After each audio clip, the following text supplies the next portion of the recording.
So I think, man, if you're not willing to give your life to these kids, don't coach. Don't coach, bro. Like, that's just how, and I know it's harsh because it's a lot of programs that need coaches, but I mean, I'm just calling for what it is. Everybody can't operate this way, but I'm just speaking on the way that it should be. If you're not willing to give your life to these kids, in a sense, a piece of your life, then you don't need to step out there, because you're vital to their success. You're vital to their development. Like, you're raising people. You're raising boys and girls. You know what I'm saying? And what you say to them, the parent away from home. You are the parent away, and people don't want to accept that because they don't want accountability. They don't want to say you up and it's my fault. It's my fault you up. It ain't your fault. It's mine because I didn't prepare you. They don't want to say that. I'm willing to say that about myself. If I'm responsible for these kids and for these athletes and it doesn't turn out good, I'm willing to accept the fact that I probably did some shit wrong. That's okay. You know what I'm saying? But a lot of people run from their responsibility. They run from coaching. Like Mike Tomlin said, like when he was, I think he was on a podcast, he was saying like coaches run from coaching. Like, I'm not running from it. Even on the professional. Yeah, on a professional level, like you run from coaching. So yeah, bro, I just feel like if you're not willing to give really a piece of your life to the kids, then don't coach, bro. Working all season, so I can dominate all season. Putting in work in the all season, so I can dominate all season. Putting in work in the all season, so I can dominate all season. Putting in work in the all season,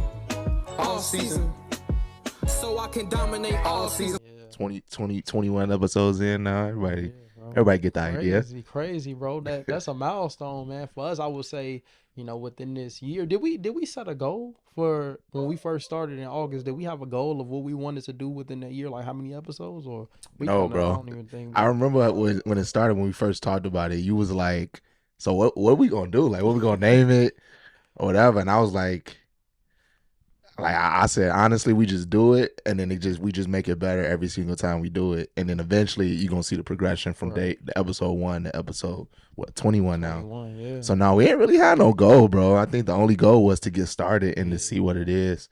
Hey, that's crazy, man. It just show you what getting started gets you. Like, if that was the goal, just to get started, I mean, like, look at where we at now. And yeah, that's something I talked to you and said I want to talk about. It's just like, going over our journey. You know what I'm saying? And talking about like the things that we've gone through in this year. You know what I mean? And just even with us starting seeing, hold it up a little bit more. No, you good. Oh, I thought I had to hold it down, but no, yeah, just seeing other people starting podcasts or starting like media stuff, you know what I mean, that follow us and that I see. But yeah, I couldn't like imagine us being at this point within a year, like just starting, you know what I mean? I feel like you always hope though, right? Like I don't know, like it's like when you start, it's always just that uncertainty of like you just don't know what it is. And I wouldn't say we fully came in with a game plan like calculated. I remember you came to me about it and you had an idea of like, all right, athletes is the main important thing. Want to provide a spotlight or a platform to athletes. Right. How can we, he was like, pretty much, how can we make that happen? Right. I was like, I bet, let's do it. And then for a while, even we was thinking about the name and it was like, what we think is so hard to name for, Right. just call it the Off-Season Podcast. Right. We already got the Off-Season brand, just call it the Off-Season Podcast. So then from there, I mean, we went and the main thing though is that I think we learned this as we started doing it more was just you got to be consistent. Like it don't even got to be the most quality oriented thing ever. Yeah. Like you just got to be consistent because we're not using the most expensive equipment, bro. No. Like anytime I'm on the scene, I'm shooting that shit on an iPhone camera. You know what I'm saying? I'm using obviously the portable mics, but those not expensive mics. Right. These mics that we're using right now, these not expensive mics. The lighting that we're using, that shit is not expensive. It adds up, over time, and everything wasn't purchased like at one time. But this ain't, you know what I'm saying? It wasn't really that expensive to get started, even though I was already doing a little podcast stuff before. It wasn't that hard to get started. And then once we got started, and like I think we started with your cousin.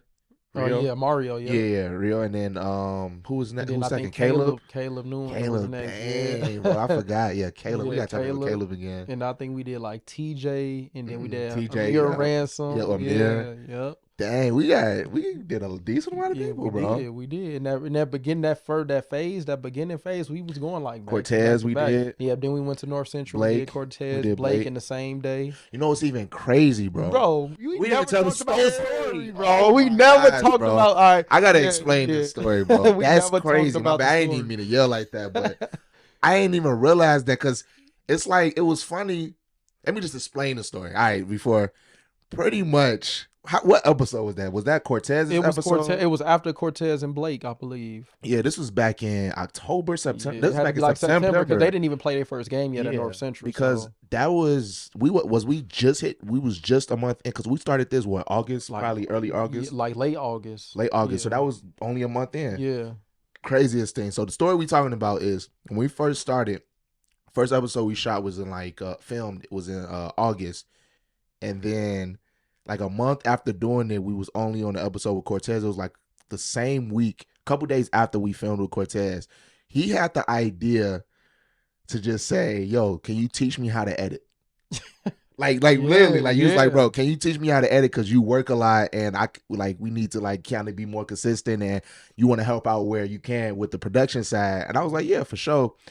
Gave you like a whole little master class, hour and a half. And I still got it. I still got it. So you can sell it, bro. Anybody that's interested in learning how to edit, I got it. Yeah, so pretty much I taught him how to edit, right? Yep. I gave him a whole course, so he was asking questions and everything, and he kept the video of it. And then all of a sudden, like 2-3 days later, my car got broken into and like my laptop got stolen. Like pretty much my whole book bag with like all of like my equipment that I used to edit got stolen. Even my work laptop got stolen. And all of a sudden, all I thought back in my head was like, even a hard drive got stolen, bro. And that would have been it with the hard drive. That would have been it. Oh my gosh, bro. Like because it was crazy. It was like my car got broken into, and it was like I wasn't mad about the fact that my car got broken into because my windows was busted out. Yeah. It was the fact that I'm like, my equipment is like, this shit over, bro. Shit, we're back to square one, bro. Bro. I'm thinking they took everything, bro. Because at first, I just see the busted window. I'm thinking if they took my book bag, they definitely took the equipment that was in the trunk. All the mics, all the lights, all the tripods, everything. Like I'm thinking they just cleaned house. But lucky enough, they didn't take like the lightings and stuff. But they definitely took all the, a lot more of the important equipment with the computer, the hard drive, my iPad, all of that stuff. And instantly I call you. I'm like, bro, my car just got broken into, bro. All of the audio was on the laptop, bro. I didn't even save it to my hard drive. I only got the videos of everything. But eventually I ended up being able to cover my iPad because I guess they realized like my iPad was still powered on and it was being tracked. And my iPad was with my hard drive and everything. And they just dished and we ended up finding that. But the laptop, we never recovered. And that's where it had all the audio and stuff. Yep. And then right in the nick of time, like when I was on the phone with you, you was like, bro, don't even worry about it. I'm going to start editing now. He's like, oh, perfect timing that you told me and start editing. And that didn't stop nothing, bro. Still rolling. The only thing is you go back to those early videos like Cortez, Blake. You could tell the audio is not there. But hey, people don't pay attention to that. Yeah, bro. But that just showed like, man, that's kind of the commitment you need because you just never know. Yeah. Like if you ever go into business or you working with somebody, you can't just sit back and like, all right, your job is your job, my job is my job, because you never know what can happen. So everybody should be able to do everybody's job. Yeah, definitely. So I'm glad it happened that way. Like because I reached out and it was literally 2 days before, bro. Yes, bro. Literally like 2 days before. So insane, bro. Yeah. So then the car got broken into. You started editing the videos, and I think we started rolling way quicker than when you started editing them because you you had more time to like sit down and edit it in comparison to me. And it was like up from that. I still haven't replaced that laptop to this day. Yeah. But like I said, luckily, but I still capture everything. Yeah. And we was lucky enough to be able to retrieve the hard drive. The main thing was the hard drive. Mm-hmm. Like forget the iPad, forget the laptop, forget everything else that got taken.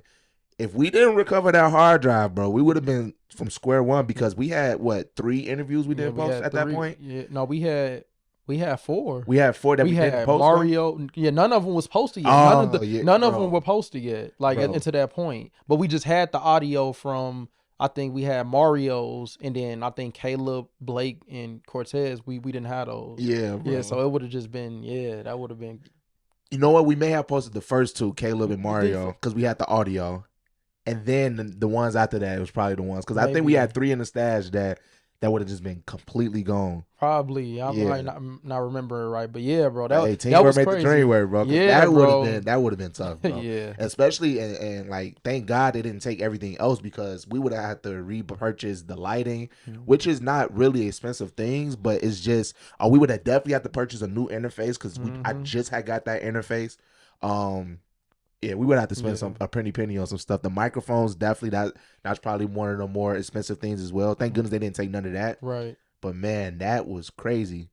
All that to say is, we up into this point now, and that didn't stop It didn't nothing. stop nothing. And that's And when that could have stopped. I don't think it would have stopped us, but it would have prolonged. Yeah, it would have everything. delayed it for sure. It would have delayed it would've like delayed it, but- probably. I would say probably like a few months, bro. Yeah. Yeah, definitely, because I definitely at the time didn't have the money to spend to re-get everything like right away. So it would have been small purchases over time. And like I said, to this day, I didn't even purchase a new laptop yet. Not saying that I can't. It's just more so. Like, I mean, it's working. Like it's this working. system Yeah, working. I'm I had using my iPad now a lot more, and I had the MacBook also. So it kind of bro. But yeah, it's just like we hit that adversity hit early for us. You know what I'm saying? Like when you start doing stuff like this, adversity gonna hit. It's inevitable. You know what I'm saying? Something is gonna happen that's not gonna go your way. But it's like how do you recover? How you bounce back? And we didn't miss a beat. It's like boom, all right, that happened. All we missed was audio. Yeah, all I cared about is if you was good, everything good. All right, let's figure it out. Like you know what I'm saying? So that's just and then crazy, we here now. But yeah, we never talked about that on cam. We never talked about that on cam. But yeah, that was I remember editing, bro. I got a new appreciation for people who edit, and because I didn't have no clue, you know what I'm how much saying? time they go into it. Yeah, and it's just the little things that make the whole program just not work. Like when the I guess it's like the frame drops and then it wouldn't export, and I'm calling you like, man, what's this? What's that? Like it's so much. The rendering taking up a lot of space. Yeah, it's just a lot of little things. So it's like, bro, I'll never give nobody that does editing that like I give them the most respect, man. People want to call them and tell them to redo stuff and re-edit, and they don't know how much time it takes to really do this. So definitely gaining that perspective, it changed for me for sure. Yeah, most definitely. And even from there, like, so we pick it back up and we kept going. I think we was even still at the old sports place. Yeah, yep. Yeah, we was at 219. Yeah, we still filming there. Yep. And I think we filmed like right after that too, that Sunday. Did. Because I remember pulling up and my window was still busted. Yeah, it was. It was still busted. It was. And we filmed like right after that. I think we filmed like maybe one of the kids from MP, or was it from Marion? I think it was Austin Alexander. Yeah, maybe it may have been Austin from Marion. And then that's when Marcus came. Marcus and Austin came in the same day. So I think that was that day. Yeah, that shit is crazy, bro. Yeah, and then shortly after that, like the consistency, we ended up doing interviews with I think Whitney Young was the first one, then Kenwood came after that. Yep. And then we just Chicago Classic, and we honestly we've been rolling since then. Yeah. But it all really go back to consistency, because like I said, like early on, especially after when my car got broken into, the videos and the audio, it wasn't the most quality shit. No, it wasn't. But it got views, and we was posting it, and we posted the heck out of it, and yeah, and that's the one thing people like starting. Like, so for you, like, what would be your tips for like people just starting? Because obviously, like, I kind of walked into it, huh? Just start. Yeah, just start. Start. Yeah. Bro, I'm telling you, start and worry about the quality later. If you start and say you start posting, just you got to really look at every video that you post, like in the mindset of like, all right, I posted this one. How can I make the next video better than the next one? And eventually, when you get up to like 100. Video one, and you got that mindset that the next video is gonna be better than the next one. This video is gonna, the next video is gonna be better than the last one. By the time you get from like 1 to 100, the quality is gonna be better just regardless. If you got that, wondering mind of like, how can I make this better? But you can't do that without starting. Yeah. And then when you start, you gotta be consistent, bro. Like that. When I was even starting it, because the reason you reached out was because I was doing like the podcast stuff beforehand. Yep.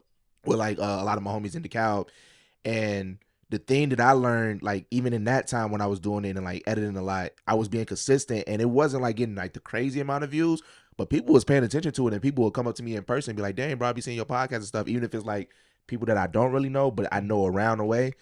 And consistency was the main thing. And then when we started doing the podcast with the off-season podcast, it was just really consistency. So, but you got to start first. Yeah. You can't, like, I think people get too caught up in thinking that like it costs too much money to do it, and it really don't.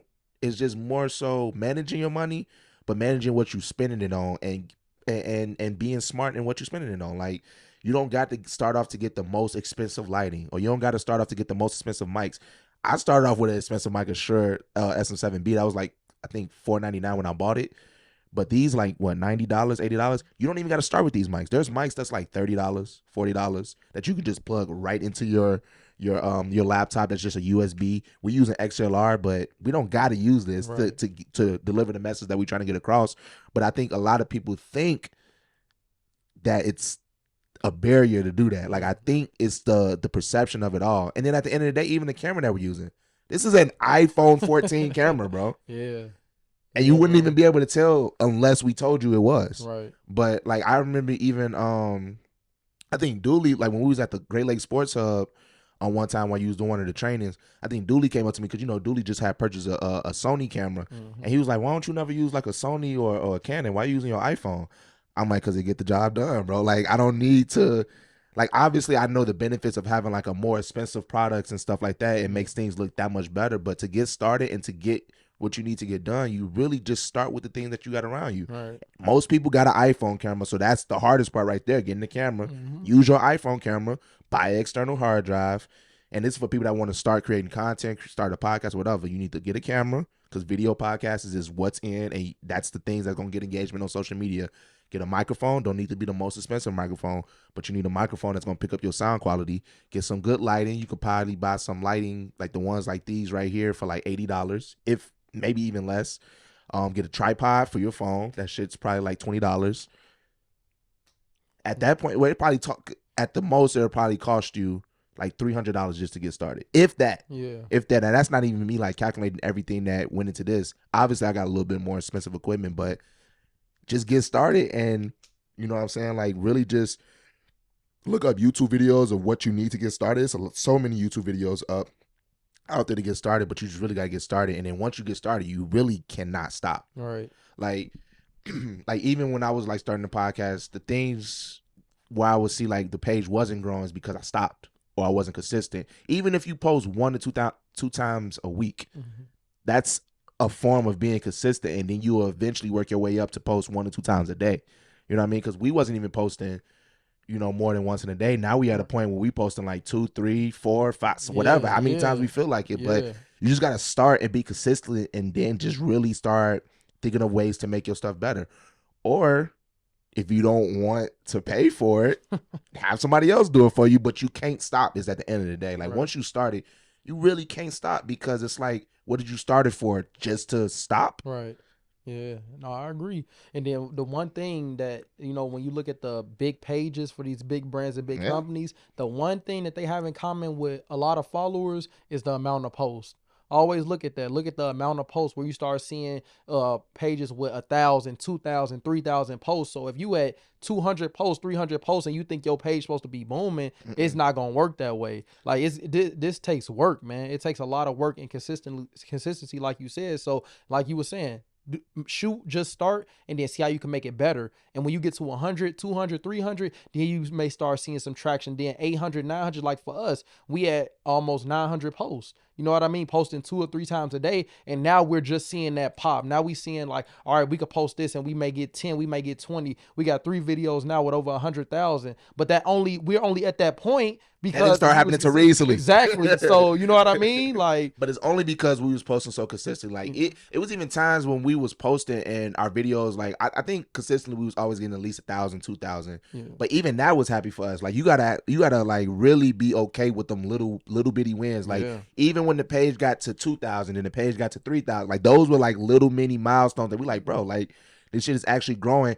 Like this I think people get the perception that like when videos go viral and stuff or whatever, like the stuff just blows up for you overnight. It doesn't. Right. But you got to just continue to do the work behind it, bro. And then when you see that traction, that's when you really gotta go. You gotta keep going, because even us, like, we're not where we need to be, but we're at a point where we can at least project where we're going to be by the end of like the end of the summer. Like I was telling you back in March, I'm like, bro, I think we're gonna be, the page should be at like at least 10K by the end of summer. We about to be at like 9K probably by next week, and then it'll probably be at like 13K, maybe even beyond that by the end of summer. If we keep going the way we're going, which we will. Right. And then another thing of people, I think a lot of times when people don't, like when they get started or whatever, but they don't post consistently, is because they too concerned about what other people think. Bro, if you editing the stuff and you think it's cool and you think you like it, 9 times out of 10, somebody else is gonna like it. Exactly. And there's so many people in the world that they can touch, bro, that you will gain your own following of people that's gonna like it. At the end of the day, if you put work into that, and like, and it's some type of quality behind it, post that shit, bro. Like, just post it. Like, people get too caught up in like comments and stuff, and like just like people's perception of them. Like, I was even like, look, that's something that stopped me from like just getting started, just because I'm like, man, I don't want to be talking about stuff and then people commenting, and then people like, I'm thinking too much in my head, like that people are gonna have this perception of me. But at the end of the day, nobody really in real life, like when you walking around, nobody really cares. Like, nobody's gonna approach you and talk how they talk in the comments on the internet in real life. So it's like, at the end of the day, you can't really give a fuck about what nobody think. You just gotta go for it and post it, bro. Like, obviously, always be ethical in any practice that you do. That's what I always say. But go for it, bro. Just post and like get started, buy the equipment, like get started, or get somebody else to do it for you. I recommend to do it for yourself because it's really not that hard. It's just your perception of thinking it is. Once you get started, though, just make sure you post it consistently. Like, it don't even got to be full-length content on YouTube, although I think YouTube helps a lot. But if you consistent on the social medias like TikTok, Instagram, the YouTube Shorts, Twitter sucks, so I'm not gonna say Twitter, but even Twitter, Facebook, like all the social medias, if you're literally posting the same content across all those platforms consistently, it's gonna grow on one of those platforms. Some platforms may be, I'm spinning a little bit. Some platforms may be better than the other platforms, but it's gonna grow. Yeah, it's really just consistency at the end of the day, bro. I would say it's quality, but it's really consistency. Yeah, it is. Because I see bad videos. Like, I see pages with just low quality videos that still really got a good following. Bro. And then something that I want to like tell people is like, man, my advice would be simply remove whatever you're trying to grow, remove it from the people that you've been knowing and been around. Like, I think that's the best thing that you could do, because for one, you don't have to worry about that perception. Well, okay, so like a lot of the times, like if I'm starting like something, I'm starting a business or a brand, I'm gonna connect it to my own personal brand with people who've been knowing me my whole life. Mm-hmm. I don't think you should do that, because they already know you. They already have they already have judgment about you. They already have a perception of you, and they're not gonna receive it like a random person would. So what I noticed is, like, I was doing things through my personal pages, and you're not gonna get that support from the people that have been knowing you. That's just the way that it is. So once I separated that and I created the off-season page, you did the new prospect. Yeah, and then you got a completely new audience of people who care about what you're talking about. But the people who grow with you probably don't necessarily care about what you're saying, and it ain't like intentional. It ain't like disrespectful or anything against you. They just don't care about sports like I care about. Mm-hmm. So why would I continue to post and try to reach them? That's a good point with that. Yeah, so it's like, get away from the people that you grew up with, and so that you even don't have the mentality of, oh, they not fucking with me. You know what I'm saying? They hating on me. They this and they that. No, they just genuinely don't care, and that's okay. Like, cause I go on my like my Facebook and stuff, where that's where I had the most people that I know in real life, and I don't care about half of the stuff they be talking about. You know what I'm saying? So it's like, but it ain't personal. It's just I don't care for it. But when I go over to Instagram, it's more of the stuff that I care about and I engage with. So don't take it personal when the people that you know don't support you, because they just genuinely probably don't care or not looking for that type of content. So you'll be better off just creating a new page and go out and follow people who have that type of interest, that may take interest in what you're doing also, and that's when you'll start seeing it develop and gain traction. But yeah, it's kind of hard to mix what you are now with your past and the people who already know you, because it's just a little different how they consume what you're trying to give out. So yeah, that'd just be one thing of advice, one piece of advice for somebody starting. Definitely. And yeah, man, like really, because starting from 0 followers, I think people even in that like get discouraged. Like, why would I create a new page if I already got a certain amount of followers on my own page? And you could use your own page, but at the end of the day, it really comes back down to branding. You know what I mean? Like, if you starting a podcast, that podcast in itself, whatever you decide to name it, whether it's whatever, like, I don't care what it is, that's gonna be a branding that you're building now. You know what I mean? Like, when people think of that podcast or whatever content, or yourself as a content creator, what do they think when they hear your name or they hear your podcast name?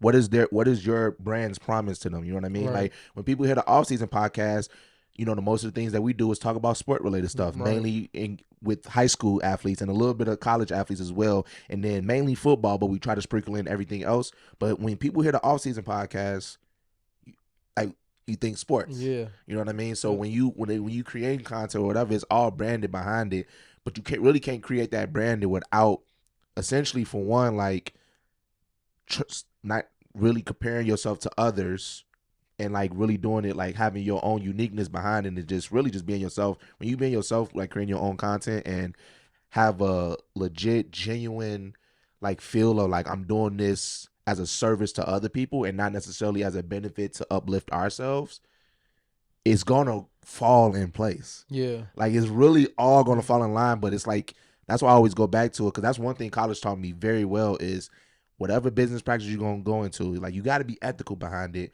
but you also got to build that branding behind it as well. So it's like when you get started and you start from square one, you got to think about what your brand gonna be. Like, Yep. what's the message that you want to get across to the people through being yourself or through creating this content or whatever. Whether it's film, whether it's podcast, it's so much different digital content you can create nowadays, bro. It's something for everything. But at the end of the day, you got to get started and you got to be ethical behind it. But you also got to make sure it's essentially going back to the brand. Yeah. It's not going back to one individual. It's not going back to FA. It's not going back to Trey, Vaughn, or whoever. It's going back to the brand. The brand is the most important thing at the end of the day, Yep. because your brand is essentially your promise to everything. Like, Yeah. you know what I mean? When people see ESPN, they know they see in sports. When people see Disney, they know they can see a variety of cultural animation movies or whatever it may be. These are brands, though. When people see an Apple iPhone, they know what to expect from Apple. They know, you know what I'm saying? But that's all branded behind it. And it's the same way when it comes to creating content. But they all, every one I just named, they got a good branding image behind them, and they consistent with it. Yeah. Are they always ethical? Maybe not, but still, you know what I'm saying? Like, you just got to get started, bro. Like, that's Yeah. really what it come down to, bro. Yeah, like, I know I bro. keep saying that, but Yeah, you just that's gotta what get started, it is. bro. Yeah, and this is something that I wanted to say, to the athletes out there, whoever is consuming, our content, is this is why we're having the success that we're having, is because it's authentic, it's genuine. Like we aren't doing this to chase anything, any type of money, any type of gain for ourselves. You know what I mean? Everything that we've done up until this point, whether it be helping athletes, reaching out, doing whatever we do, it's been completely organic. You know what I mean? We haven't paid for anything. All of it is genuine, and that's one thing that you can't replicate. So I would say in that advice is just be true to you. You know what I mean? Don't look at anybody else and how they're doing it and think, oh, I'm gonna do it like that. Like, do it how you want to do it, and like you said, be ethical, be righteous in it. You know what I mean? Like, if that's the avenue that you want to go down. I can't speak for pages who do things differently. You know what I mean? Like, we talk about clickbait stuff and stuff that we wouldn't necessarily talk about, or takes we wouldn't necessarily say. I can't speak for them. All I can speak is for us, because we genuine and organic, and you cannot replicate that. You know what I'm saying? You can't replicate our intent and our assignment for what we set out to do, God's purpose for the platform and reaching athletes and helping people. You know what I'm saying? So I think that's why we're kind of growing at this rate, because you can sense our authenticity from the videos. You can sense that we really care. You know what I mean? It's not just, we just want to do this so we can get a bunch of money. You know what I'm saying? Like, we actually put an effort and love into our content and our platform to help people. And I think that goes a longer way. Like, if you could figure out what your purpose is and your mission is, and then you, like you said, serving people, you're gonna go a lot further than just entertaining and just doing things for likes and views and just following trends. That you here today, gone today, with that type of formula. Exactly. Yeah. And I remember you asked at the beginning of this episode, like, did we have a plan to begin with? We really didn't have a plan, but one thing is providing a platform, being a service to athletes that, that may not have that spotlight that would be put on them. We can be that platform for them, essentially. So that was essentially why I think it worked from the beginning, because we didn't know what we wanted to, like, how we wanted to do it, but we knew we had one thing in mind, was to be a service to athletes that may be underrepresented. Yeah. So, but at the end of the day, like, I always believe, like, if you are thinking about helping other people first, other people are going to be willing to help you or latch on to what you got going on. A lot of times people be selfish in their ways and thinking that it's like a me thing. Right. Like, it's, if you, like, you said it a lot when we was working together. You're like, bro, how many people are working with a team? Exactly. Like us? Hey, I'm glad. He's like, how many people brought working that with up. a team? I'm like, you right, bro. Because even when I was like doing the podcast, a lot of it was like me doing it by myself. But I understand like how much it is easier, and not saying it's the easiest, working with a limited team, but having a team makes things work a lot better, because not only are you bouncing ideas off each other, you are able to like help with setup of equipment, or helping out with editing, or helping out with something that everybody needs help. Yep. And when you have a team that's on the same page, like, it all makes it that much better too. And that even like, and we even talk about that, like, and relate it back to sports and things like that. bro, having that team that's on the same page, the same camaraderie and everything, it makes things way smoother. Yeah. Not saying necessarily easier, Right. but it helps you understand the vision and to get to a common goal if y'all really working together and not having the aspect of me, and think of team. Yeah. You know what I mean? Yeah. I think that's super important. It's just like that, like get rid of the pride. You know what I'm saying? Thinking you could do it yourself. Like pride will ruin everything. Like you need to go in there open-minded and willing to work with other people. That's how it's going to grow. Like you mentioned, that was my observation when we go to these events and you see this guy shooting here, this guy shooting there, and they all know each other. They all know each other. Yeah, they all know each other from the same spot, but you want to do your own thing. You want to do your own thing. You want to do your own thing. If I was a young dude like one of them and I had a camera and I got my own and I'm filming and you filming and he filming, let's collab. Together, let's do it together and make one big thing, and then it'll grow a lot larger. You know what I'm saying? That's why we're having success, because it's multiple parties involved in off season. It's not just me and you. You know what I'm saying? Vaughn, Mike, Kendall. It's a bunch of people that has a role in what we doing. So that's why it's growing at that pace. But if you don't want to work with a team and you want to do it yourself, you're gonna be capped. Because if you even want to scale it and if your goal is money and you want to make a lot of money, you only got so much time. So even if your goal was that type of success, you need a team. You need people that could work with you, that can help you get the job done. So in addition to starting, most importantly, find a team, man. Find like-minded people. Don't just find anybody. Exactly. But usually most people find is their friends around them. But like even with your friends, even your friends got to be on the same page. And we got to have a real conversation about that. You know what I'm saying? Because here's the thing. Your friends got to be on the same page with it. This will be my honest advice. If you trying to go into business or anything with your friends, you need to have to communicate, because it will ruin your friendships. You know what I'm saying? Business will ruin friendships because you want things done a certain way. People will not value it, misunderstandings, miscommunicating. It can ruin everything. So if you're not willing to really go all in, I would say just keep the close friends out of it and just find people. Because honestly, me and you wasn't close friends. Like I haven't talked. No, we literally ran into each other at a park. Exactly. Before I seen you, when is the last time we talked? You know what I'm saying? Years, probably since high school. Yeah, but we both are like-minded. Like we're very similar, just talking to you and being around you. Like we're very similar, and that's why this is working. But it wasn't like we was best friends and we want to do it. So like you said, we had good rapport in high school. Yeah, we did have good rapport. It was nothing to just bump into you, and we'd definitely speak. Exactly. You know what I'm saying? So, but like I said, from personal experience and things that I've seen happen, like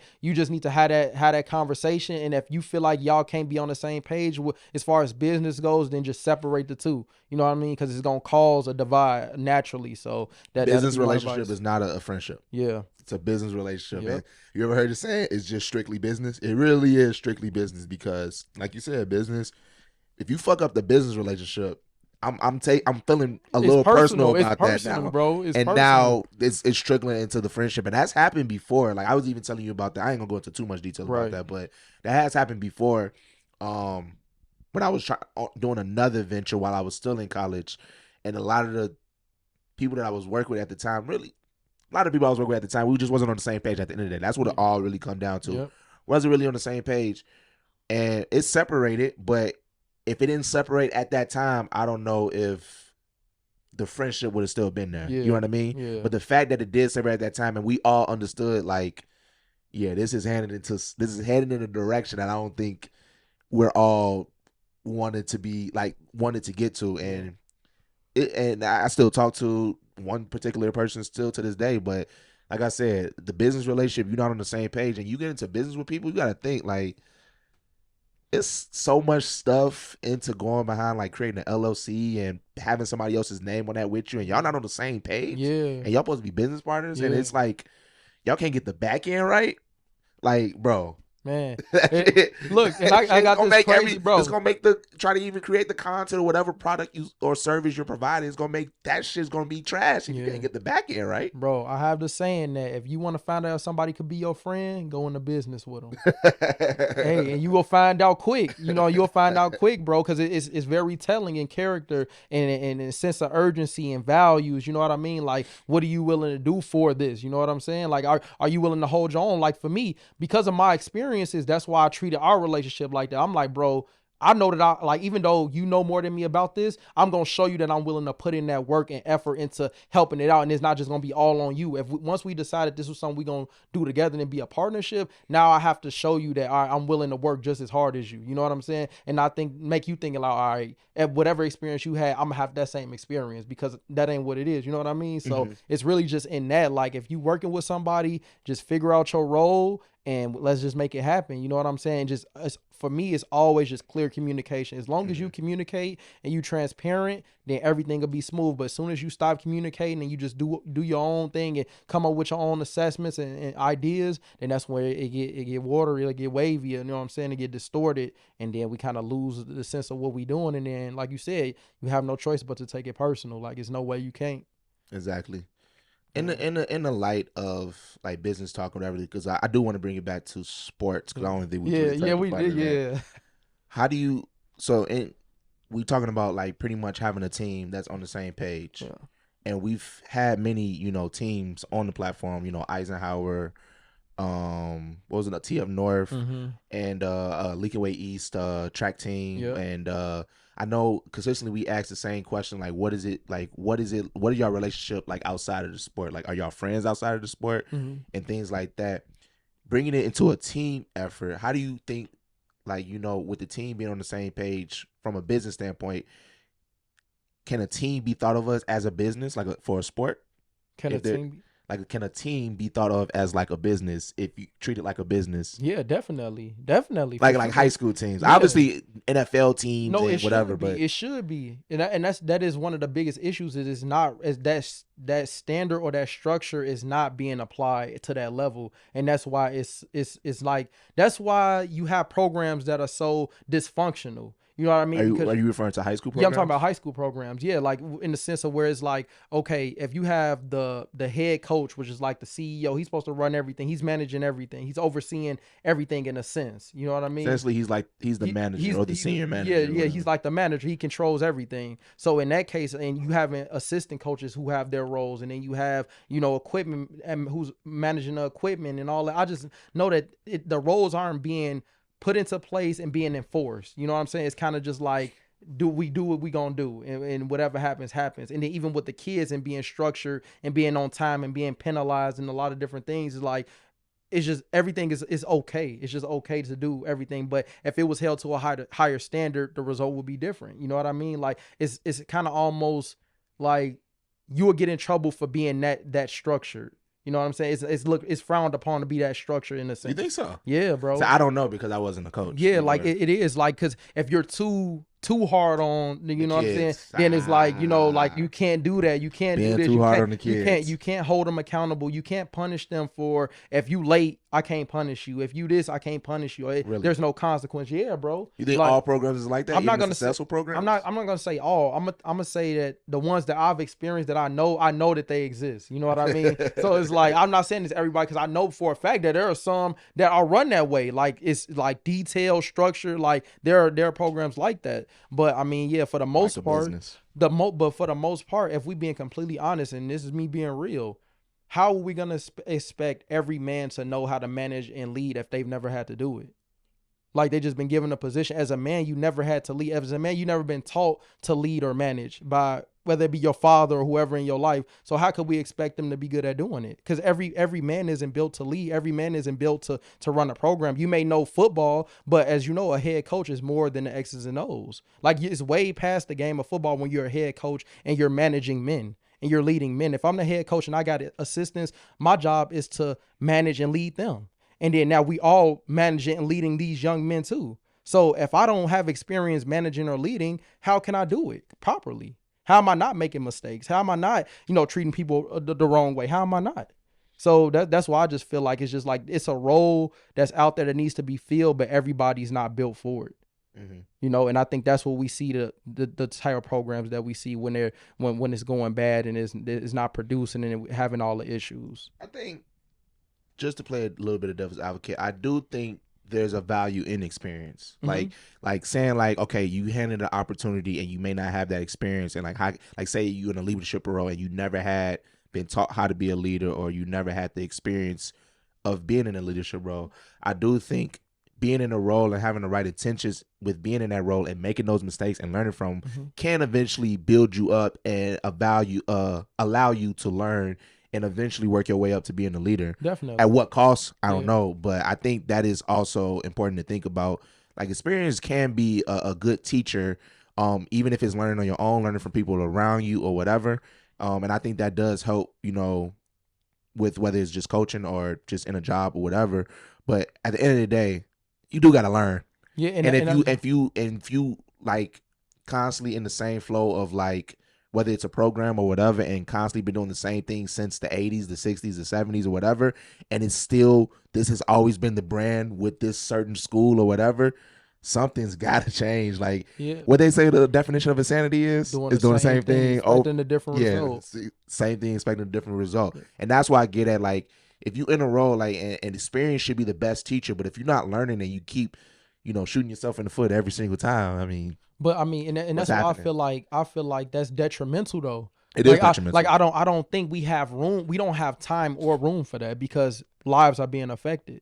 You know what I'm saying? I don't have time for you to figure it out. If you are willing to come here and apply and want this position, you need to be ready. Because if you come and you're not ready and it's detriment to the kids, they have to live with that forever. Whatever experience happens from that moment, it could have been life-changing for them if you were the man that you needed to be. In the light of sport. In the light of life. In the light of life. In the light of life. Like, sport, this is just the vessel. This is the tool to connect us. But when I talk to you and I talk to the kids and stuff, like, it don't have nothing to do with sport. You know what I mean? When I have these conversations and kids hit me up and when we talking on the phone, sport is just the way that I connect with you. But I can only do a great job if I'm knowledgeable and I educate myself. That's why I'm always studying. That's why I'm always researching. Like, I need to be the best that I can be so that I can be there for them. You know what I'm saying? So it's like, I don't really have sympathy. If you want to for me, I'm not applying to a head coaching job if I know I'm not ready for it. If I know there's things I still need to learn. When I go into it, I'm going into it prepared and ready to do my job and ready to execute, because I know,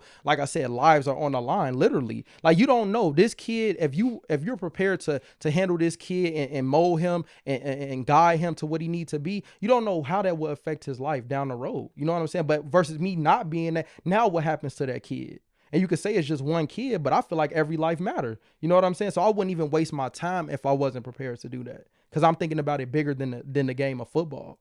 You know what I'm saying? So that's just how I look at it. So being real with yourself is also being real with you have to know. Like, you're not dumb. You know your weaknesses. You know your strengths. Like, but if you're just gonna be naive to that and you will still go and do it, and you know you're not ready and it's a negative effect, then you selfish. You know what I'm saying? That's why I'm not coaching yet. That's why I'm not head coach. That's why I'm not trying to pursue it, because I know I'm not in the space that I will be able to give my all to it, because we're doing this. So I would rather just not even mess around with it, because I know how serious I would take it and how serious I need to take it. You know what I mean? Mm-hmm. So that's something that you have to consider. Like, are you ready to give your life to these kids? That's essentially how hard I'm willing to go for it. But a lot of people don't think that way. Sure, that's I think one of the people we interviewed, I think it was Morton, the coaches from Morton, Coach Mack. Yeah. And I think they said something similar to what you just said. Like, you essentially, when you are coaching, you are giving a piece of your life to the kids, because what's the other coach? It's Coach Mack and Coach Gardner. Coach Gardner coaches football and he coaches track. Yeah. And he said track is kind of mandatory if you play football. Yeah. So it's like he spends so much time with the kids, and he gives a lot of his life to the kids. And even when we was at North Central, they was the only high school coaches I think we saw there that was with their kids. Probably, but it's probably been more. But that we knew for sure. For sure, yeah. And that's what they do. And like, he was even saying, they go travel with the kids to they visit. And put in that extra work. You just never know. What if the kid that I'm helping, he doesn't have the access or the resources to do this? What if his parents aren't around? What if they're working too much? Now he's gonna miss out on these opportunities because he don't have nobody that could do it for him. Well, I'm here, so what the fuck I'm here for? You know what I'm saying? So I think, man, if you're not willing to give your life to these kids, don't coach. Don't coach, bro. Like, that's just how, and I know it's harsh because it's a lot of programs that need coaches, but I mean, I'm just calling for what it is. Everybody can't operate this way, but I'm just speaking on the way that it should be. If you're not willing to give your life to these kids in a sense, a piece of your life, then you don't need to step out there because you're vital to their success. You're vital to their development. Like you're raising people. You're raising boys and girls. You know what I'm saying? And what you say You're to the them, parent away from home. you are the parent away, and people don't want to accept that because they don't want accountability.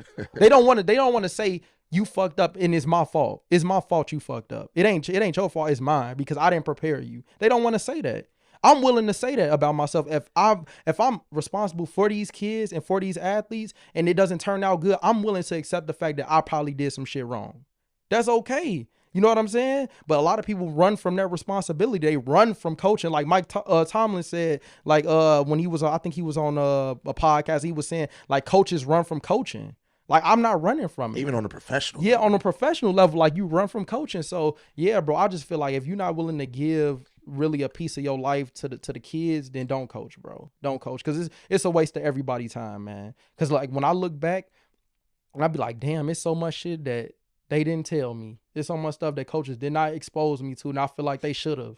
Like, so like when you was in high school? Yeah, when I was in high school. Like, damn, it's so much. Like that, especially that I'm learning now, being a coach, being in the sport environment, just learning all the stuff that I'm learning. It's like, damn, y'all didn't teach us none of this shit. Why? Did you not care? Did you not think it was important? Like, what is it? You know what I'm saying? There's no excuse. There's no excuse. But if all you care about is spread left and your offense and your defensive formation and all this shit, then you lost, man. That's just a battle. That's not the war. You know what I'm saying? You got kids who gonna go out here and die. You know what I'm saying? You got kids that play for your team that's gonna graduate and get killed in the streets. You feel me? Who gives a fuck about what y'all record was when they was there? That's how I approach things. And I feel like if you approach things in that way, then shit, you will have success on the field because that's the easy part. Yeah, I think I remember the interview with Deion Sanders on with Shannon Sharp, and he was talking about like even just being a college football coach, like how his goal is to just help kids. Because he was even saying something in the sense of like we know the ones that's gonna go to the NFL and that's gonna get drafted in like Shadur or Travis Hunter. Like we know them the ones like. You probably don't got to put much work into them because they're going to get there. But he said the ones that he is worried about are the ones that's not going to get there. What are they going to do when the game is over? Exactly. You know what I mean? So that's what, and he was mentioning that's how he gets a lot of his recruits. Obviously through the portal, but also when he's speaking to their parents and stuff, he's telling them like, they with me, they good. Yeah. Because if anything, what they gonna get out of this, if it's not the NFL or if it's not some type of professional sport. They're going to learn how to be a man. Exactly. They're going to learn how to be man. Yeah. They're going to learn how to be respectful. Yep. They're going to learn how to have character. And they're going to have a career outside of this when it's done. He said those are the ones he's worried about, which is 85, 90% of the team. Yep. And he said in the More 10%ers. Yeah. So he said in the 10%ers, the ones, like obviously you still, I'm pretty sure he does his due diligence and making sure they having a level-headed, just differently though in comparison to an athlete who clearly is probably not going to make it at the next level. Yeah. You know what I mean? So that's also important too. Like, most, like even in high school, I mean, I played with athletes that I know, like, all right, they're definitely playing in college. Like, it's not a question. But the ones that, like, even with me not playing a sport in college, I mean, I talk about it all the time. Sports really help with my time management and just how to navigate through life, whether it's through adversity, like a lot of those anxious times and games and clutch moments. At the end of the day, if that, like, like say you drop a pass and don't, you lose the game for the team that you could have won the game, or you could have had a pick six that would have changed the game or whatever. At the end of the day, it hurts and it makes you anxious in that moment, but it really don't matter. You know what I'm saying? There's more important stuff in life, but those moments in those situations in the game can make things in life that you will be able to approach it a lot differently because maybe it happened in the sport, or maybe the sport taught you how to, stay in shape, or eat right, or treat people with respect. Or do your work at a timely manner, because I know once upon a time I used to have to go to football practice right after high school and then go home and do homework. Yeah. Now I don't have a sport. I can do homework earlier now. You know what I mean? Things like that, just little intricacies that I feel like, at least for me, sport helped so much in my life, even to this day. And I've been playing sports since I was 4 years old. I started playing baseball when I was 4. From 4 years old all the way to 27. a lot of the things and the way I act and how I go about my life is because I was an athlete. Right. I truly believe, and obviously the way my parents raised me and stuff, Exactly. and it's not just one thing, it's many different things that go into the way I am, but a lot of it comes from me being in the sport because most of my life, that's all I did. Yep. I was in baseball, football, and then really baseball and football, and then basketball here and there, but that's years on top of years that my parents is taking me and things like that. And I had a lot of good coaches, I would say, over my lifetime. Had a lot of shitty coaches over my lifetime too. But like the good ones, they stick with you and you always remember them forever. And it's always something that they may have taught you that you take with you into your adulthood. Even from when I was on Dalton Bears playing baseball in Dalton as well. I mean, playing football and then playing baseball in Dalton. And my dad was my coach for most of my life. And things like that. So it's like, man, at the end of the day, a coach is really like a parent, bro. Like, they teach you so much, especially if they know how to, like, you know what I'm saying? Like, you connect through the sport is what you said. Yeah. But if they can connect with you through the sport, they can be able to connect with you to, like, how to relate the sport to actual real life. Yeah. You know, the good coaches and the ones that's actually willing to take that extra step forward to be accountable for their players. Yeah. Yeah, I agree, man. I agree. I just think I just look at the role as super important, man, because these kids, man, bro, they need more figures. It's They different need now more, too, bro. yeah, bro. Like they need people to guide them. That's really the only thing. Like it's not that they misbehaving or whatever you want to label it as. I just feel like they just a lot of the time they just need guidance and understanding, bro, because they just might not be getting it at home. Like we have to deal with the reality, bro. It's probably higher now since COVID, bro. We got to deal with the reality. Maybe they a lot of these kids' parents don't possess the knowledge and understanding to be able to express the things that they need to the kids. Like we got to stop acting like the parents are perfect. Like, you know what I'm saying? That's not the case. So if you hear and you taking a role on as a coach, somebody who's supposed to have knowledge, somebody that's supposed to know what's going on, like you have to embody that role because it's that important, bro. Like I talked to so many kids that don't have basic understandings of the fundamentals of life and how the real world works, how this shit really works. You know what I'm saying? So, man, fuck this cover three. You know what I'm saying? Fuck this formation. We need to talk about how life works outside of this, cause you got it fucked up. Like, you gonna be fucked up out here, bro. Like, you know what I'm saying? So we need to take a step away from football because this is a luxury. But you need to understand like what you getting ready for. You know what I mean? So that's just like I said, that's just how I look at things. And maybe coaches don't consider that perspective, and it's just about wins and losses and championships. And when you leave, you on your own. But I just don't. I would think that most of them would, though, because a lot of the, especially varsity programs, I mean, these are kids that's about to go into the real world. Yeah. Some of them gonna go to college. Some of them not gonna go to college. Yeah, but what are your options? What are your options? Pathways? What are your? Not saying you need to go to college. There's obviously different paths of like what you can find a trade or whatever. Yeah. But like, who's preparing you to do that? Whether it's somebody at home. Or, you know how many times, like, we used to, like, be in high school with people and they swear they was going D1. Like, you know, the people, we don't got, like, name people. They swear they was going D1.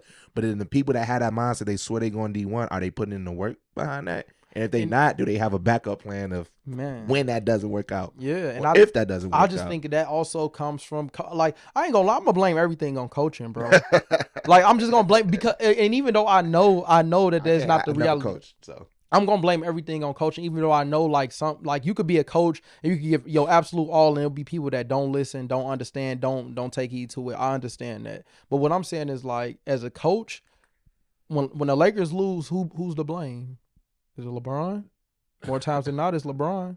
Somebody got to be blamed for it. It could not be his fault. You know what I'm saying? No, this year it was. Well, I'm just saying in general. In general, you know what I'm saying? Yeah. Like, if you're the best player, if you're the face, if you like, you gonna get blamed for the loss, no matter what happens. You gonna get blamed for it. So I just think it's the same light as in coaching. Like, I don't care if you win by 50, lose by 50. This guy get injured. This guy, whatever. It falls on you because that's your responsibility. Like, that's your role. You know what I'm saying? So if I look at your kid and the kid come to me and want to train and don't know certain things, I'm gonna be like, well, what's your coach doing? What's wrong with the system that you are a senior in high school and you don't understand basic fundamentals of coverages and formations and the personnel, and like why don't you know? Whose fault is that? You know what I'm saying? So that's I thought there was a couple athletes that came out that was like, yeah, my coach don't want us here. I mean, we could talk about that all day, bro. You know what I'm saying? We could talk about You'd that. be like, why not? Why don't you just getting in work, man? Like, well, Man, they don't want you to get extra work. It's a prideful thing. It's a pride, man.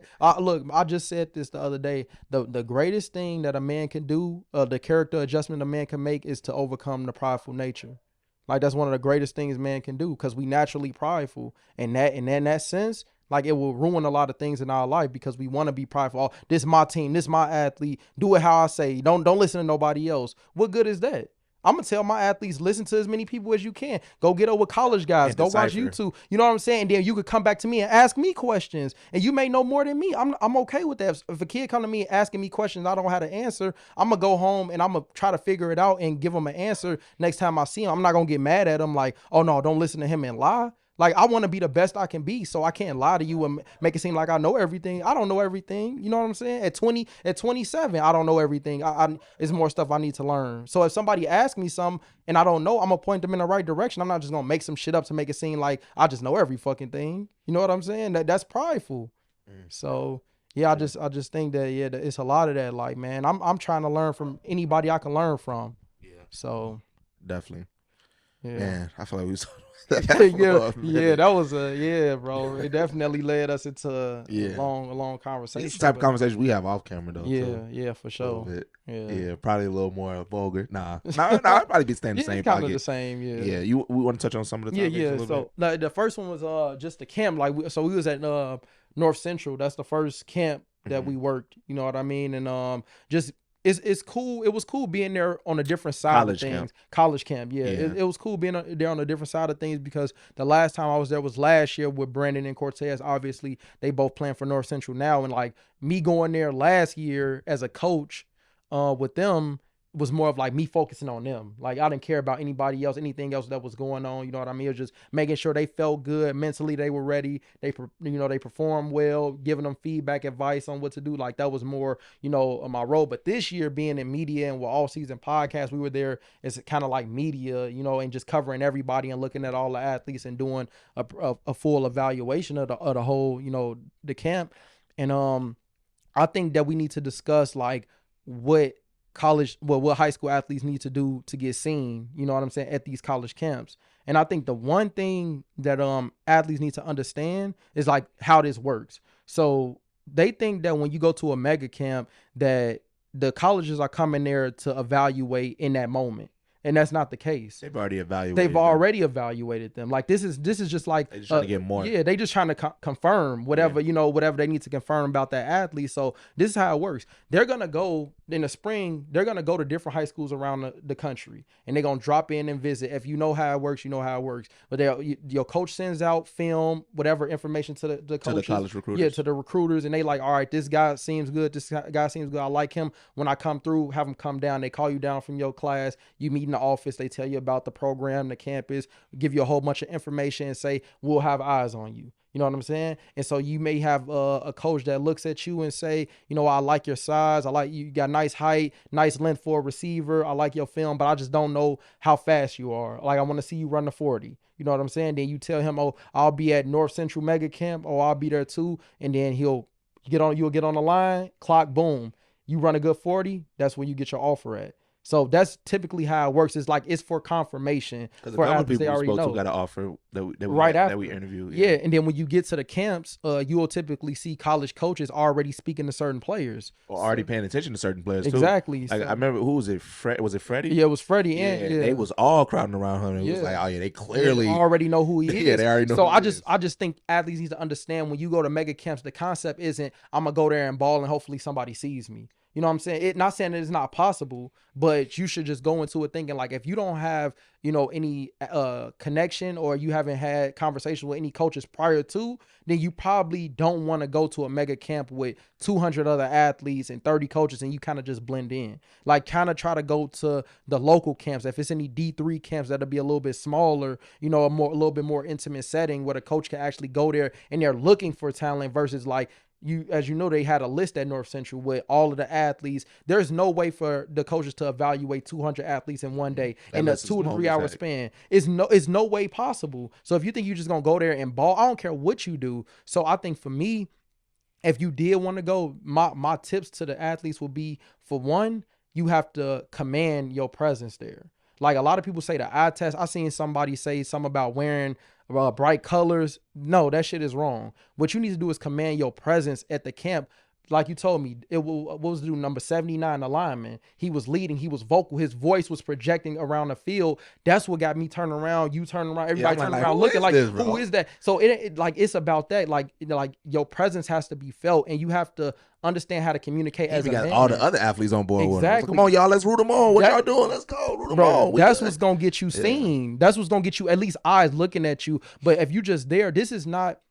All right, I'm gonna bring up the example of the guy at the end of the camp. He walked up to us and he said, you guys interviewing, like get some good interviews and stuff like that? Or he was like, are you guys interviewing? And we like, yeah. And I could look on his face and kind of tell like he wanted us to interview him, but we didn't because we was waiting on coach. We was waiting on somebody. We was waiting on that one kid that was talking or somebody we was waiting on. Yeah, the kid from, was he Naperville? Yeah, Jacob. Is Jacob? Yeah, one of the kids. Yeah, Naperville North, the quarterback. Yeah. But yeah, so.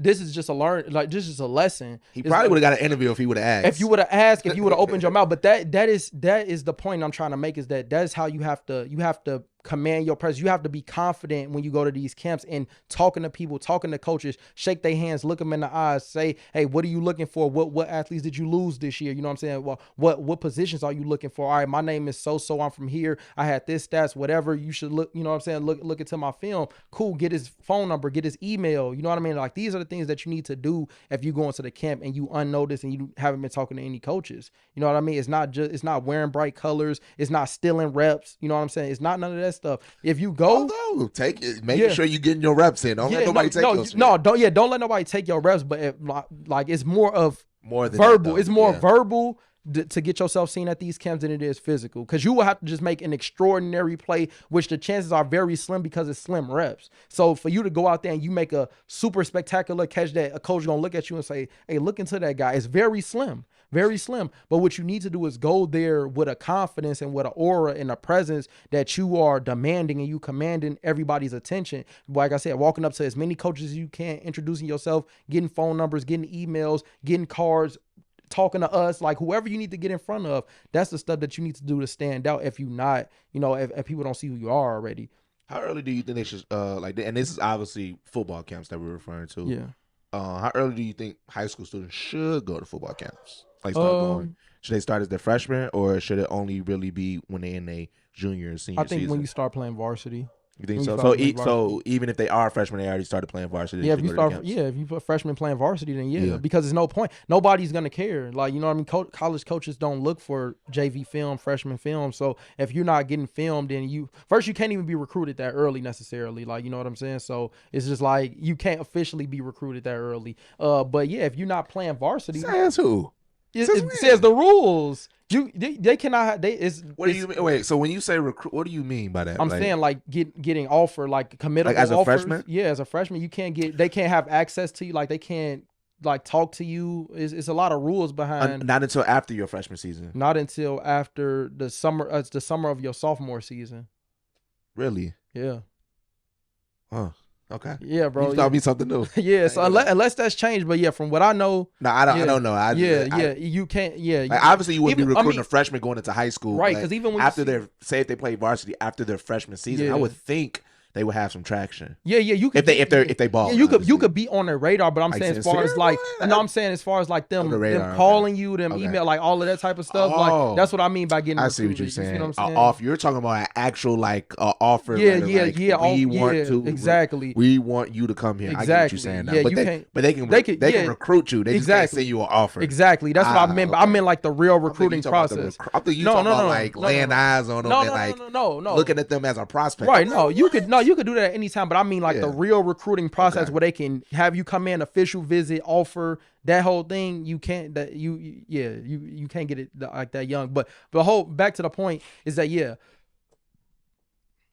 I would start going to those camps when I start playing varsity, just simply because, like I said, like if you're a freshman playing freshman, what are you going And you got for? film? Yeah. But I mean, even if you got No, film like as a like freshman- varsity film. I'm Oh talking right, yeah. about, If you're a freshman playing varsity and you got varsity film, then Yeah, yeah, definitely. But if you not playing varsity, then there's really no point in going to those exposure camps with colleges and stuff because like they that. only care about varsity film. They only care about varsity film. So even let's say you go there and you may show some potential, and they look into you and you play freshman. No, like you haven't played varsity. You haven't played against the best of the best. So that's just how the process works. So yeah, Definitely. I would say start going to camps when you start playing varsity. Yeah, you taught me something new. yeah, bro. Yeah. Yeah, let me see what other. Even at that camp though, JJ McCarthy's dad was there. Yeah, bro. I forgot about that. Yeah. Yeah, he was. Did he say? Because I'm pretty sure that's not when JJ McCarthy got discovered at the North Central camp. I'm not sure that's not when he got his first offer, is it? I don't know about his first offer Because I feel like he was telling a story like that, like JJ got discovered here, like. No, well, he probably, I don't know. He probably meant that like people seen that he could really play there. Like I Okay. don't think he got offered. That's what I'm saying. I'm like, they was bro, saying, there's like, oh, no this way dude, that's like his he first. legit. Probably like Yeah. he legit. So He was at Nazareth first, right?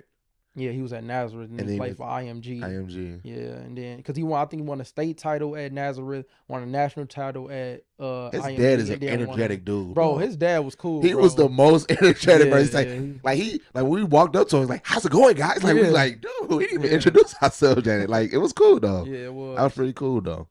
He told me we gotta get. I'm gonna tell JJ to get on the pod. Like okay, like we appreciate it. Right, but right. I ain't finna do that, bro. He's been a good sport about it though. But now he's a cool dude. Bro. Yeah, he he's is. definitely a cool dude. Very energetic and everything. Yeah, for sure. In the Vikings uniform and all of that. Yeah. Well, can we break real quick? I need to talk. Yeah. Just going back to even what we was talking about in the beginning, just our journey up into this point.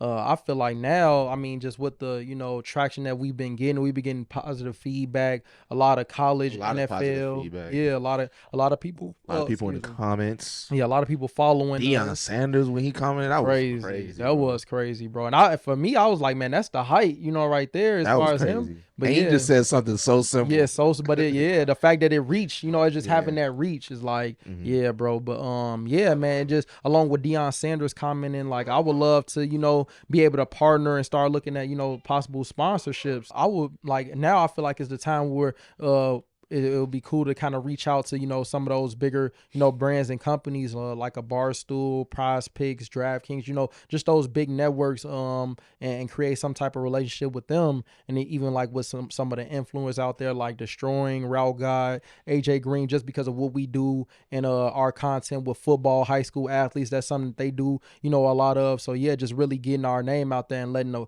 world know what off season is and our mission and what we want to do. And I feel like it's something that a lot of people would back. You know what I'm saying? Like the things that we, our mission and what we intend to do within, helping communities. For us personally, like we were just at TF North, and like how I feel about that situation as far as like them having a weight room that gets flooded and still having a grass field and stuff like that. It's just things that I would want to contribute to the community no matter where it's at. You know what I'm saying? Whether it be out in the suburbs or in the city or even different states, just having that backing to be able to really help the community through sport is just something I really would want to do. So Absolutely. Who was that guy at TF North who was at yesterday that we were speaking to? Because he mentioned something as well. yeah, he has a He has a non-for-profit, yeah. and he was even talking about like it seemed like a lot of our goals align when he was mentioning that his goal is to kind of like at the end of the day it was a mentorship to a bunch of kids in like underrepresented communities, starting like pretty much from when they're maybe in 8th grade and trying to help them all the way through high school to find their journey, whether it's through sport or just like life in general. So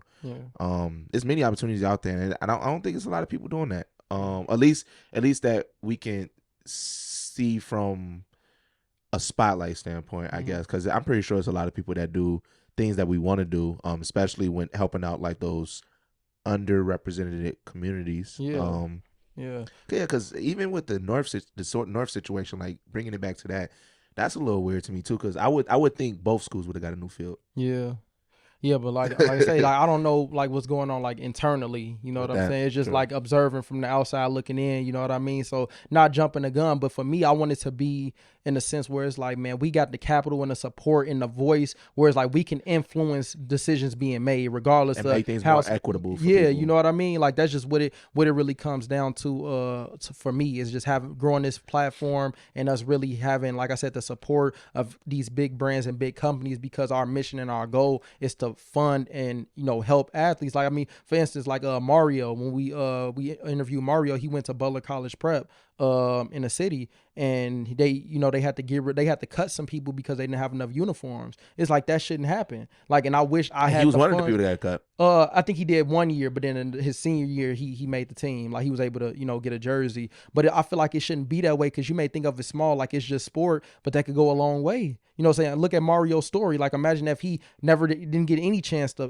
play. Like right now he's playing in college, going from not playing in high school at all, and now he's playing in college. Like you don't know how sport is gonna help people in the long run. And that community is the community that I'm from. You know what I'm saying? I grew up in the Pullman. You know what I'm saying? I went to Wendell Smith. I played flag football at Wendell Smith. Yeah, I played basketball there. Was on a chess club. I played baseball at Gailey Stadium. You know what I'm saying? With the Reds. You know what I'm saying? Like I played baseball in front of the B building with the tennis ball, playing basketball on the camera sign, playing kickball. Like if you from there, you know. If Yeah, I'm saying if you saying all this stuff, you know what I'm saying? So I would love to give back to that community. Like I remember we had this program called No Dope. It was inside of our building. I think it was like in the B building on the second floor, and it was like a room with like video games, a pool table. It was like something you could do to stay out of trouble, but it was never open consistently. Like it'll be like one day it'll be open, then it would be closed for like a month, and then one day, so I would just love to have the resources to be able to provide opportunities and programs like that from the area that made me who I am. Like it would be none of this if I didn't come from that and then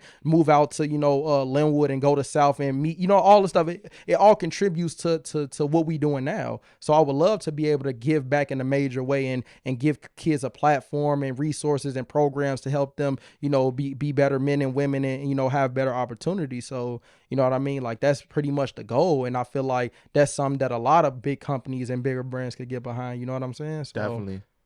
So partnership, I mean, a lot of times that's what helps a lot of brands that's getting started grow too, is the partnerships behind it. But it's also using it correctly. Like using that whether it's the funding behind it correctly. The intention behind it all is really, like I said, go back to the beginning. We serving first. Yeah. Like it's really it's not for us, it's for them, the kids, at the end of the day. And we talk about that off camera a lot of times, but man, I mean, the next generation is the people that's gonna be not taking care of us, but they the ones that's gonna be essentially running the world, not running the world, but like making changes in the world. And I think it's our due diligence to be a advocate for them. You know what I mean? But also, mentoring them and putting them in the best situations that, we may not have been in growing up. And especially, providing that extra care to those individuals that may not come from a good household, or they may not have the same opportunities that other kids may have. And that's why, like, even going back to when we was talking about coaching a lot, that's why coaching is important. A lot of time when kids are playing a sport, that sport could be their saving grace. You know what I'm saying? They could be playing that sport, and that could be their holiday of their day, and then they got to go home to some bullshit. Yeah. Whether they got to go home to the projects, or they got to go home to a parent that may be, on drugs or something, or whatever the case may be, or you know what I mean? Like, so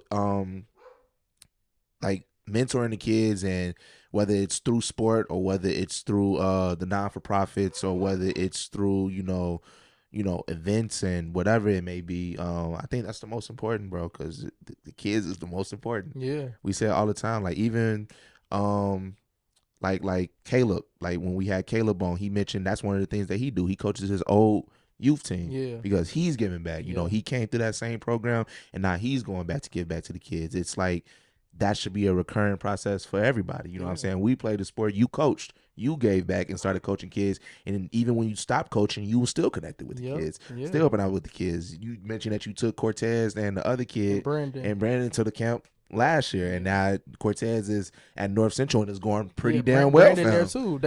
They both there. So it seems going pretty damn well. So it's like little things like that, and I'm pretty sure that didn't really take much. You know what I it mean? didn't. But a lot of that stuff goes a long way for Yeah. sure. Like I even said it earlier. Like I remember the great coaches that I had to this day.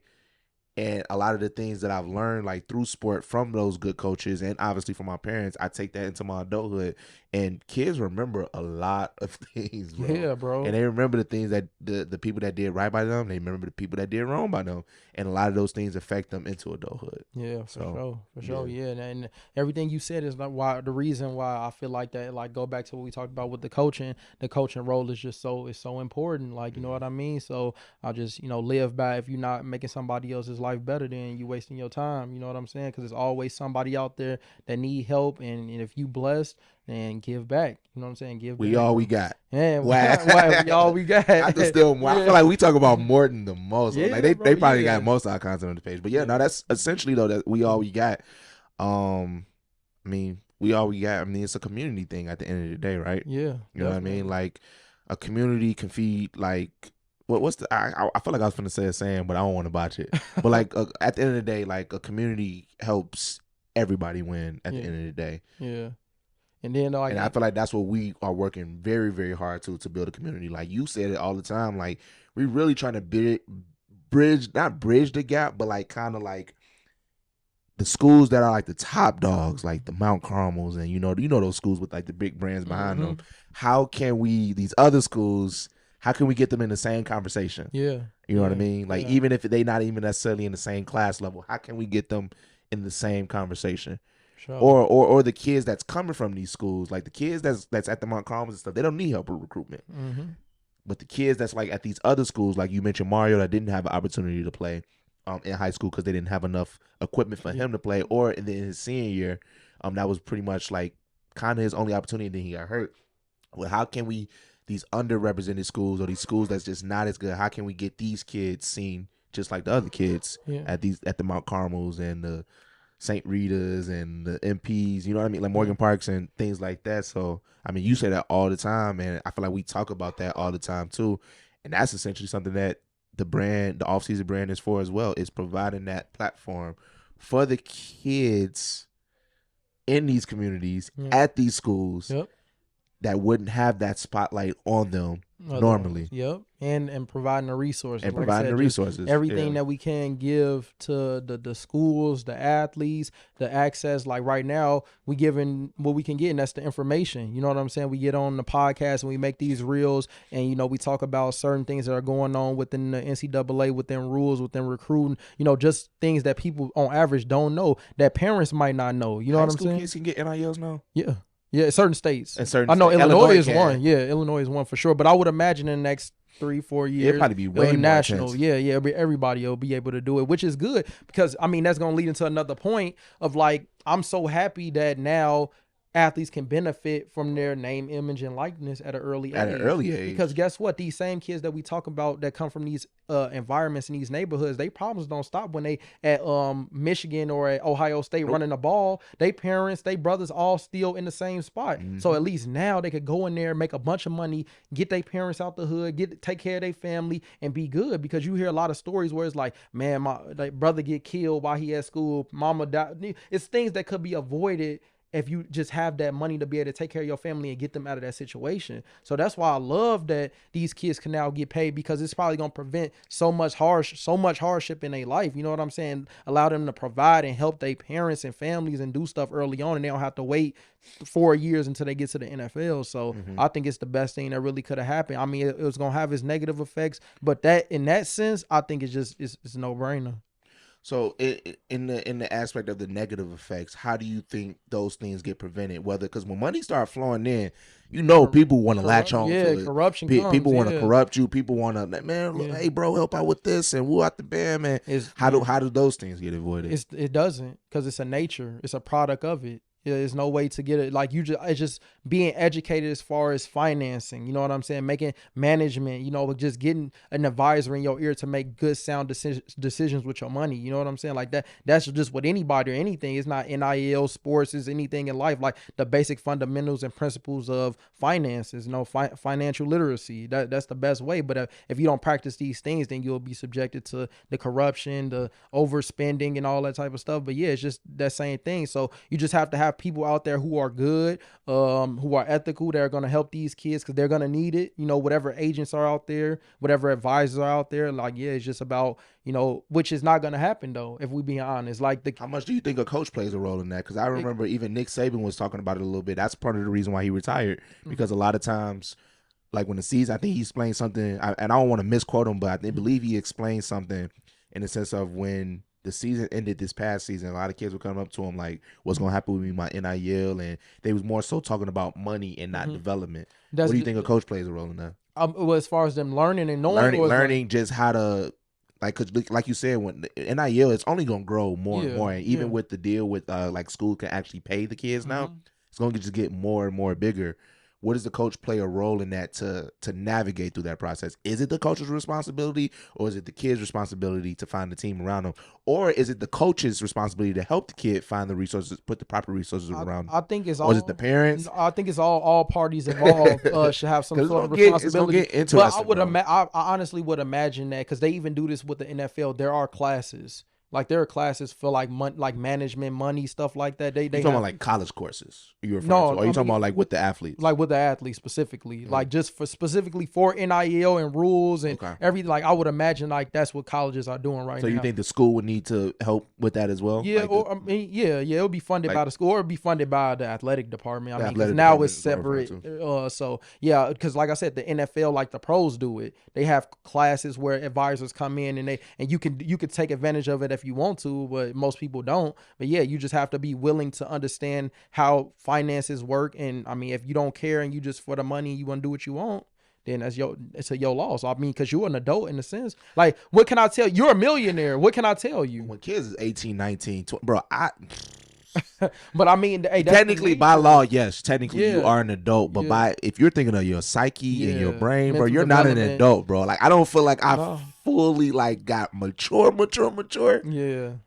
That's not even like the proper way to say it, but I don't feel like that came until like probably 25, 26. Yeah, it's just man, like I said, it's gonna be tough though. It's gonna be it's just the nature of it. You cannot it won't be perfect. You can't escape. Like I said, with money comes comes a lot of stuff. So I mean, it's not like something that's fully preventable, but I mean, you just have to have sound decision making. Like I said, take advantage of whatever resources are available as far as you learning about how NIL works, how to manage the money, whatever, all of the financial things. Like, you have to just take advantage of that type of stuff. But for the ones who don't, I mean, it's sad to say. I mean, it happens to everybody. So we're talking about NIL on a college level, right? And obviously it hasn't even got, because it's still pretty new. Like, it hasn't even been 5 years yet. No, it hasn't. It's been like 3? Yeah, 3. Yeah.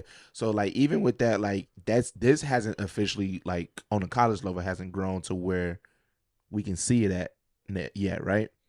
Bring it back to the high school level. What does it look like for the future in high school sports if it gets bigger in NIL? Do you think it'll get bigger in the high school sports with NIL? Here's the objective reality is that it won't affect as much as we think. You don't think so? No, absolutely not. Because it's a very, very small percentage of people who are going to benefit from this. You know what I'm saying? So for the very most part, Zion Williamsons of the world, exactly. At the very most part, it's just going to affect that 1% that it always has affected. They've like, it's not really going to change. It's just like allowed publicly. But the guys who are top recruits have been benefiting from finances under the table. But now you can actually do it. But you're not paying everybody. Everybody on even college football teams.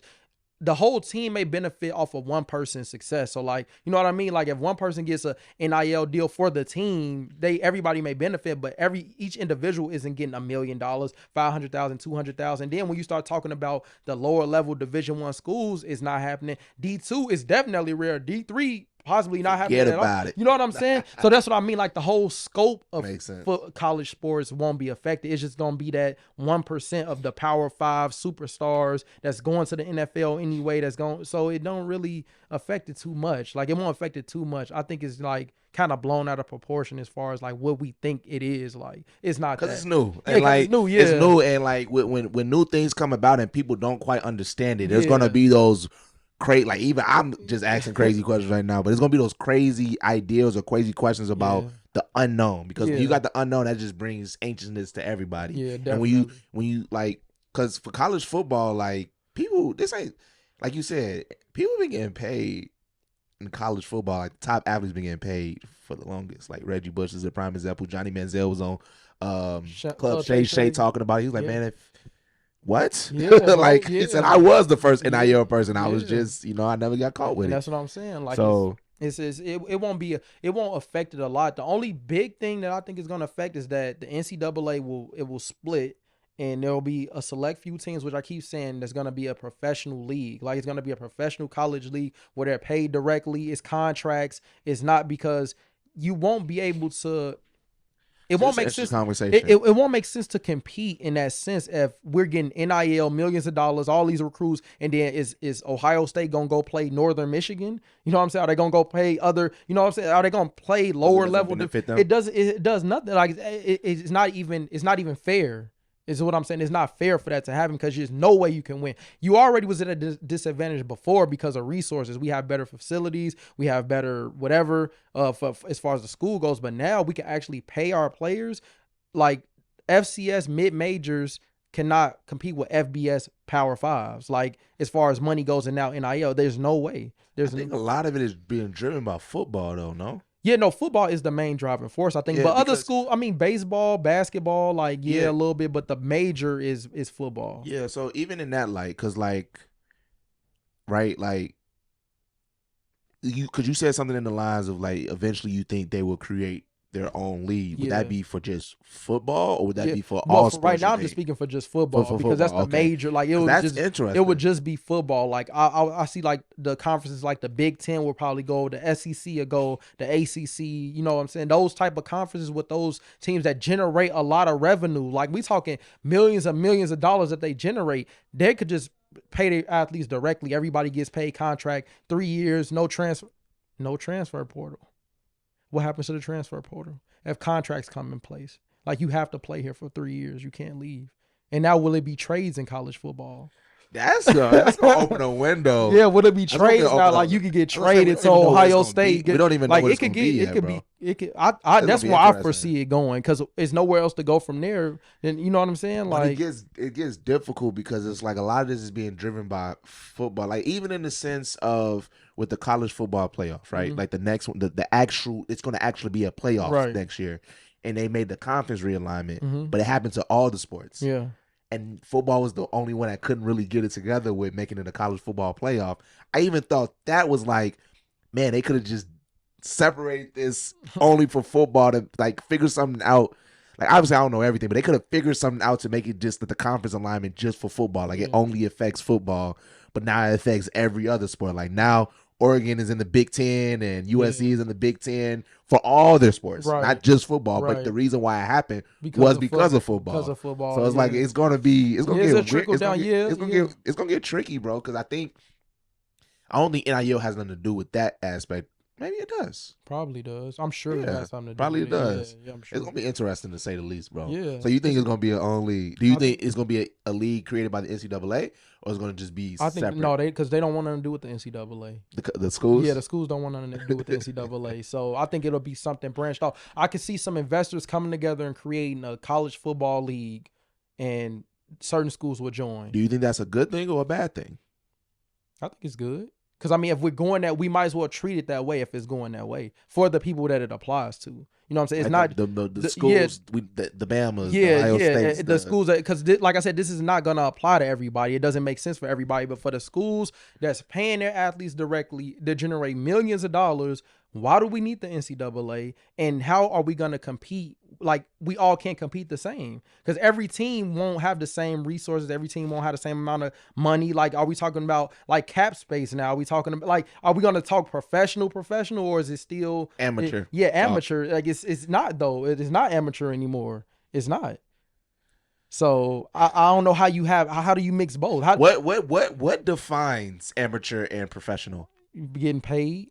That's it? Getting paid. That's the only qualification? Yeah, if you get paid $10 to play, you're a professional. I didn't know that. Yeah, it's just getting paid. Yeah, this shit think getting paid to crazy, play. bro. So that's what I'm saying. How do you mix schools who have true amateurs who aren't being paid anything with players who getting paid $1 million endorsement deals by McDonald's and getting money from the school? And how does that work? That's not fair at all. It was one thing to not be fair because you could recruit better than me and you have more resources. It leveled the playing field a little bit though. No, it didn't. It made it's an even bigger gap now. You think so? Yes, because the teams who were already up there are now through the fucking roof. Because let me qualify my statement. I feel like leveled the playing field in the sense of the good teams, not the good teams, but think about like college basketball, right? I know it's players stay longer now a little bit just because they're getting paid more. Probably. They're probably more inclined. They probably don't stay long, but they're probably more inclined to stay longer because they get paid. You don't think that's a factor that plays into it? People are more players are more inclined to stay longer because they could possibly get a better contract. That's what I'm saying. Contracts though. That's what I'm saying. The contracts. Like you would now be like not signing a letter of intent. Only be the top players that's already at the top. Schools, right? Yeah. So it wouldn't be a letter of intent. It will be a because you can't go to the draft, enter the draft into the 3rd year. So a 3-year contract that you have to play here, and you can pay. Do you think you could break the contract and just go to the league? No. Hell no. Hell no. This gonna be an interesting. I feel like this conversation that we having right now is way it's premature. Way premature because we're talking about things that hasn't even taken place yet. Yeah, I don't. Or will ever take. I don't know. I think so, bro. I just How can't. so? I can't see it. Maybe 10 years. 10 years. Okay. 10 years. And that's not that far away. I say at least within 10 years it will branch off and we'll have a college football professional league. Like because it's gonna get, like you said, it's gonna get crazy. It's the very college beginning. Football or college sports in general professionally. I don't think you could do it with all the sports. Yeah. Because they're not generating. Because when you say professional now, it's a separate entity. Like so, it's like you can't take. Well, maybe you could, but you wouldn't take the revenue we get from my professional football team and all right, we just gonna give it to the baseball team. We just gonna share. We just gonna share. Is that the way scholarships work? Yeah. For the school, what? Well, no, the school. That's not the way scholarships work? No, it doesn't like the. All right. Well, I don't know. I can't say that as I really don't know how it works as far as like how much funding each program gets, and I know it's like a rule because it comes from the conference, right? What the like money? At least the money you give out to the athletes, does that come from the school? Or does that come from the conference? I think it's governed by the NCAA. It's governed by the NCAA. Yeah, so I think every school gets a certain amount of scholarships and money that they could give out. Okay. You know what I mean? So that's why I'm saying, like, when you take away that governance and now it's fair game, I can do whatever. I could give whoever how much, however. Like now, what if let's say Michigan just won a national championship and they have the freedom to get every single player out there that's the top 50 players. They get all 50 because there's no limit to scholarships or roster spots or anything. So I could just pay all of the top players to come. And now where else do everybody? What about else come? TV contracts though? So the league, if they create a league like that, they would have to negotiate TV contracts. Yeah, they would. Yeah, they would, because it would be. And but especially if it's just for football, because I think certain conferences has certain TV contracts, right? Yeah, that's true. So like the Pac, I know the Pac-12 play. I know the Big Ten plays on Fox. Pac-12 play. Well, Pac-12 still exists now. Pac-12 is, but they was on Fox though for sure. I know the SEC, they played on CBS a lot. Mm-hmm. But I know it's basically dependent on the conference. But how would that even play if? Yeah, it'll probably have to. What is? Did they just sign a new media deal? Cool. Or was like? I wouldn't think they would have to if they realigned. Just recently. I wonder how long is it? Maybe 11 years. Probably like a decade. I don't know. Probably 10 to 11 years. I'm not too in tune with the contracts and how it's broken down, but I do know there are TV deals that Well, get I broken would up that imagine way. it's something that they could probably figure out. Like I'm sure. Yeah, it's like, not, it ain't it's not, it it's ain't not, nothing to have a not gonna let this conversation and happen. negotiate. Yeah. So I I'm get what sure you mean. they could figure something out. But yeah, that's just what I will predict that happen. I could for sure see it happening with contracts, because that now it changes everything. Once you say contract, like your contract to be here, that's what's gonna Contractually obligated to yes, be here. that's when everything shifts, and that's going to happen because with all of this money, you think you're gonna leave? See, that's gonna wipe out the transfer. You think you're gonna hit the portal, and we just paid you $1 million last year? No, you staying here. We need to recoup what we gave you. So that's why I think 3-year contracts are gonna be in. Like that's gonna be the minimum 3-year contract, and then They're not maybe gonna you have get trade. league type money though. Why not? Why not? With the sponsors, with the revenue generated from fans, bro. And do you think every player would get a contract? Do you think every player would every player on the roster would be a contracted player? So it would be no more walk-ons and stuff like that. No more walk-ons. Yeah, walk-ons are done. Walk-ons are done for sure. At that level. At that level. Walk-ons are done. What are you walking on? What am I paying you to be here for? What are you walking on to? You ain't just gonna walk on to the Bears. you just can't walk on like. But it's college though. That's what I'm saying. It's not the Bears. It's not anymore. It's not. That's what I'm saying. Like we can't look at it as like, bro. If people are contracted to play, we not playing games here no more. This isn't college develop. This is professional. So I'm not letting you walk on to nothing. I'm signing you. That's it. Like you don't have the opportunity to walk on here. I don't think it's gonna work that way, bro. It can't work that way. We'll see, bro. This conversation is definitely premature. That walk on is, but this only applies to a specific level. Everything else is gonna be the same to an extent. You may have a D2 player that figures out marketing himself and he gets some NIL deals, but it won't be what the quarterback from Ohio State is gonna make, or with endorsements from McDonald's and Wendy's and all these. It just won't be on that level. So he may make a couple thousand, but we talking about. I can buy my mom a house and I don't have to go to class ever. Like, cause what is the point? That's another point. What does that mean for school? It's no school, bro. There's no way, bro. Why not? Bro, because you gotta. This is about money. This is business now. It's not about development. Essentially, there's still a university, right? Yeah, and I would think they would still be required to go to class if this happens. No, do you think that there's a way that they would still be able to use the logo with the team? What do you mean? Like however they structure it when they create the teams. If the teams are just gonna be the Ohio State Buckeyes, why isn't it just the Ohio State Buckeyes football team? Why is it attached to the school university? Yeah, I would. I don't know. Like I would think, because they're now employees of the university. But it's an extension because it's the branding at the end of the day. The Ohio State University, Ohio State Buckeyes, whatever. When you see that football team, you're gonna think those are student athletes that go to Ohio State University. Why do you have to think that? Because I mean, there's. What I'm saying is like, what is the? You trying to change my way? You trying to get me to think? I have an open mind. Like what? But no, I'm saying like. So for the coaches, what does that mean? Why are coaches paid? Coaches aren't students. Oh, they're coaches. But they're employees of the university. And so will now the athletes be employees of the university? And the athletes would not. So essentially, that would be the amateur league. Yes, that is it. Like that, we're here. I'm here to play football. Like why do we have to keep bullshitting? Like you're here to play football. You're not going to class. You're not. If you're getting $1 million, and I'm just talking about at the highest level. I'm not talking about everybody. If we talking about Colorado and we talking about Travis Hunter, if he's making $2 million a year, why the hell is he sitting in an accounting class? For what reason? What am I? I'm going to. I'm here to go to the league. More money than people that got a degree and they're working. But what I'm saying is, when the engineer goes to the university and spends 4 years there because he knows he's going to be an engineer, why is football any different for some of these athletes? I know I'm going to the NFL. It ain't no question if I'm going to the NFL. So why can't I come here to play football because I know I'm going to the NFL? And I'm already getting paid. And I'm already getting paid. Like why can't we look at it like anything else? Just because it's sport. I know I'm going.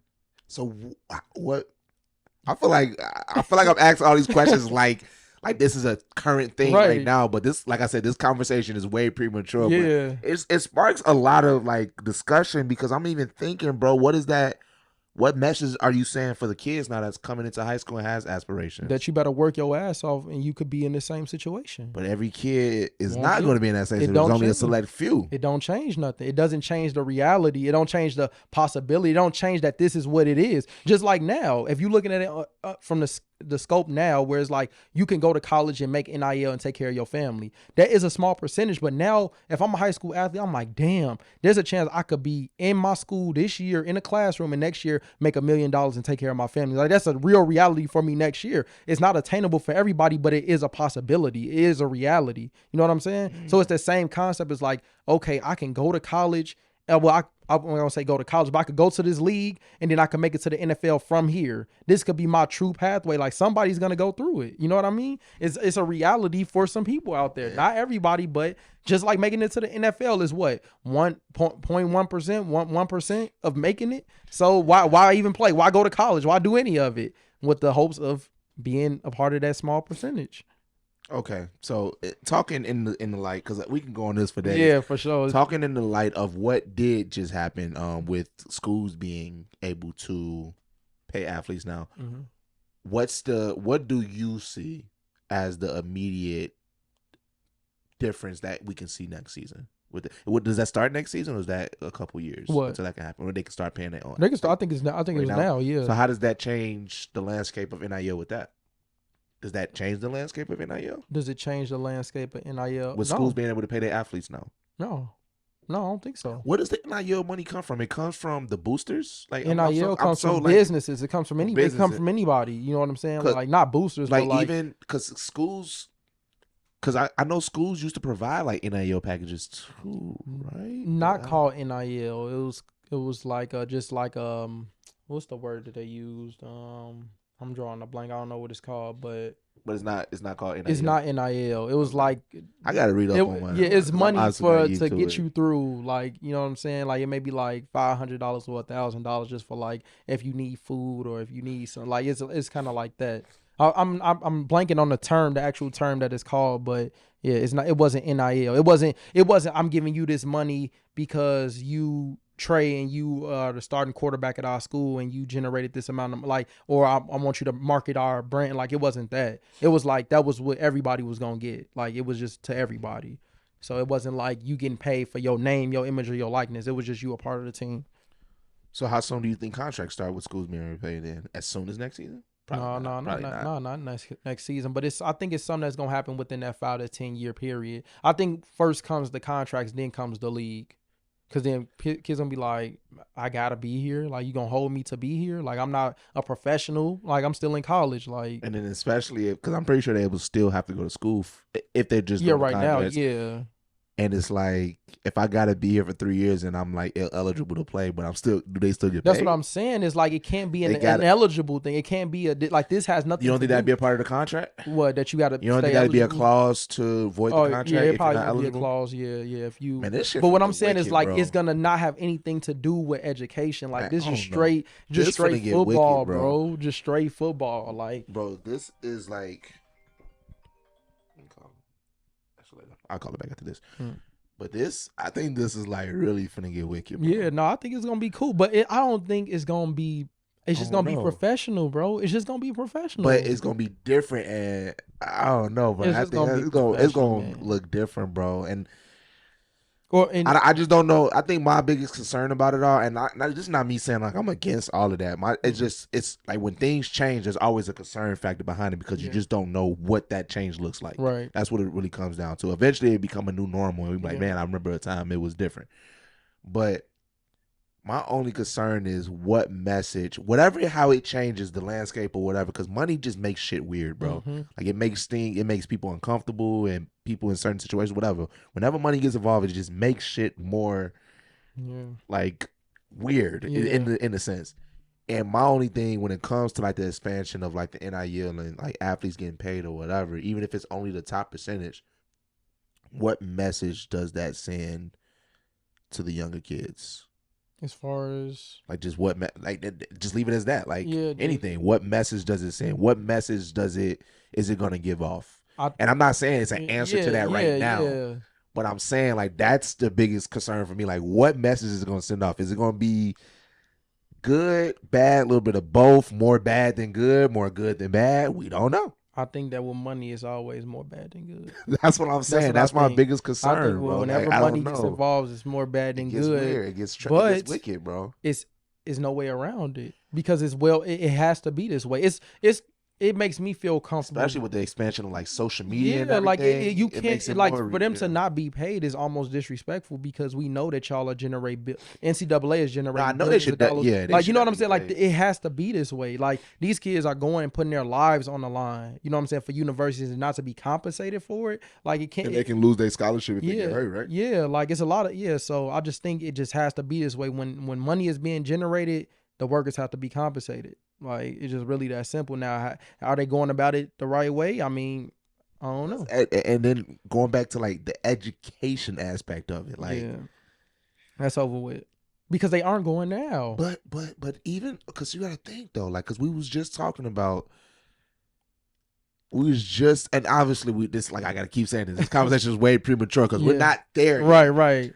But like even the education aspect about it, everybody on that roster is not gonna make it to the league. No, that's true. And if they're not going to school, bro, but what's the difference between basketball players going overseas at a young age and not going to college? Like, you know what I'm saying? This is like, if this is the career path that I'm taking. Whether in the end I make it to where I need to be, I'm going over here, I'm playing ball, I'm gonna make whatever money I make, I'm pursuing this goal. Guess what? College ain't going no motherfucking well. It's gonna be that long for a long time. So even if they went and they just played professionally, I can always take my ass back to school, go get an education, and go do the shit I was gonna do anyway. You know what I'm saying? So it's not like end all be all. It's just I'm solely focused on this. Like I said, prime example, guys that don't go to college and go overseas. Look at what Lonzo Ball did. You know what I'm saying? LaMelo Ball did. Yeah. He went over and played overseas instead of going to college, and he came back, got drafted. I think he left high school early. Yeah, he did. He left high school early. Yeah, so that's what I'm saying. That's a realistic pathway. If you just said forget college, like I know I'm going to the NBA. It ain't no point of me sitting in the classroom wasting hours studying, taking finals when I could be on the court practicing my craft because I know I'm going. Like some guys, you know they going.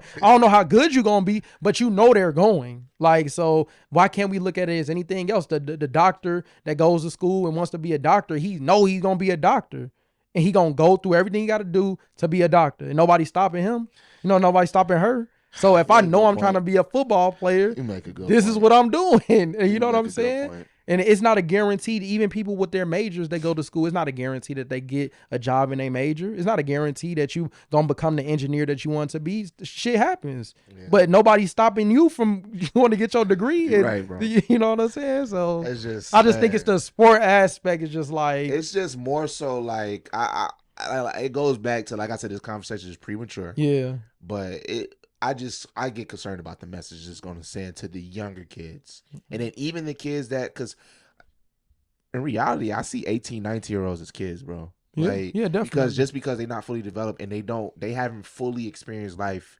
I mean, obviously we haven't fully experienced life yet either, but I think we experienced a lot more life than an 18 or 19-year-old to the point that we can make certain more sound decisions. Mm-hmm. You know what I mean? So it's like, that's my only thing. That's my only thing. And like I said, we don't know yet because we're not there yet. We've only 3 years in, if that. It may even be less. Yeah, but I don't really think it's going.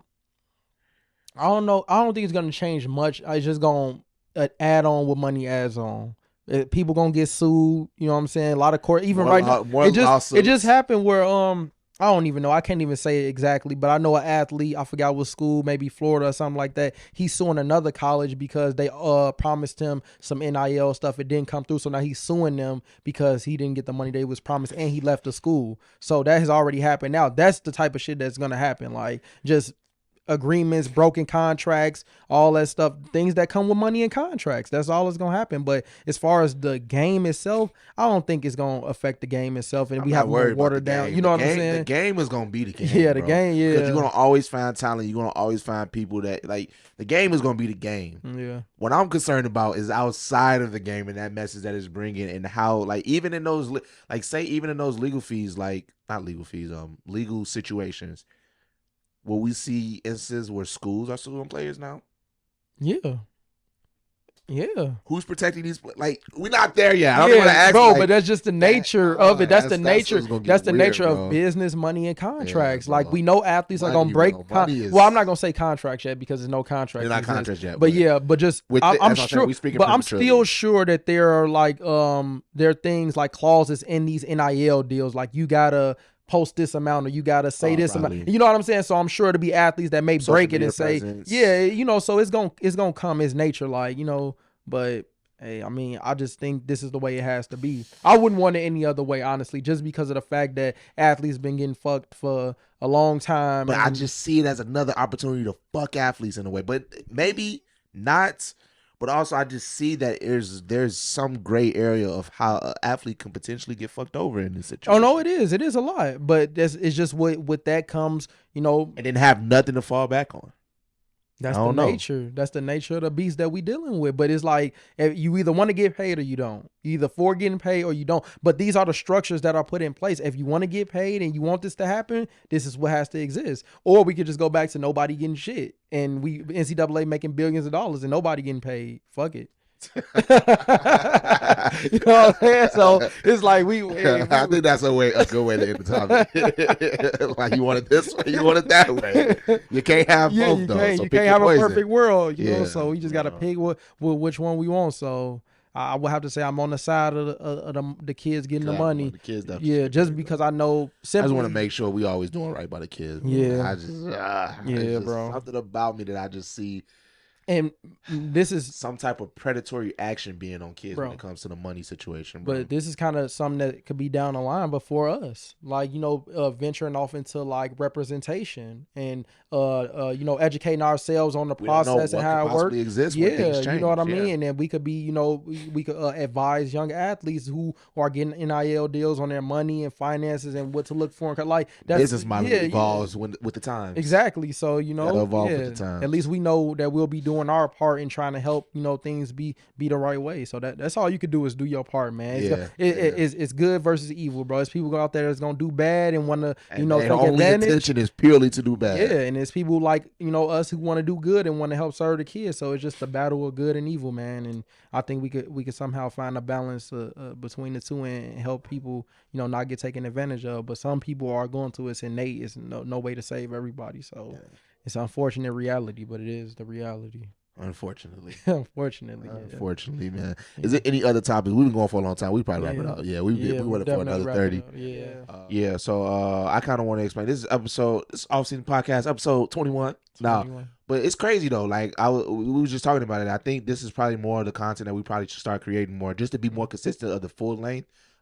Because I mean, the athlete's gonna still get on regardless. Like that's not gonna ever stop. But I was just telling him that I think we should be more consistent with the content. So this is probably gonna be more of the structure that we see in the long run, moving forward. But we'll still constantly be on scene with the athletes at the camps. Definitely want to get to a lot of those camps.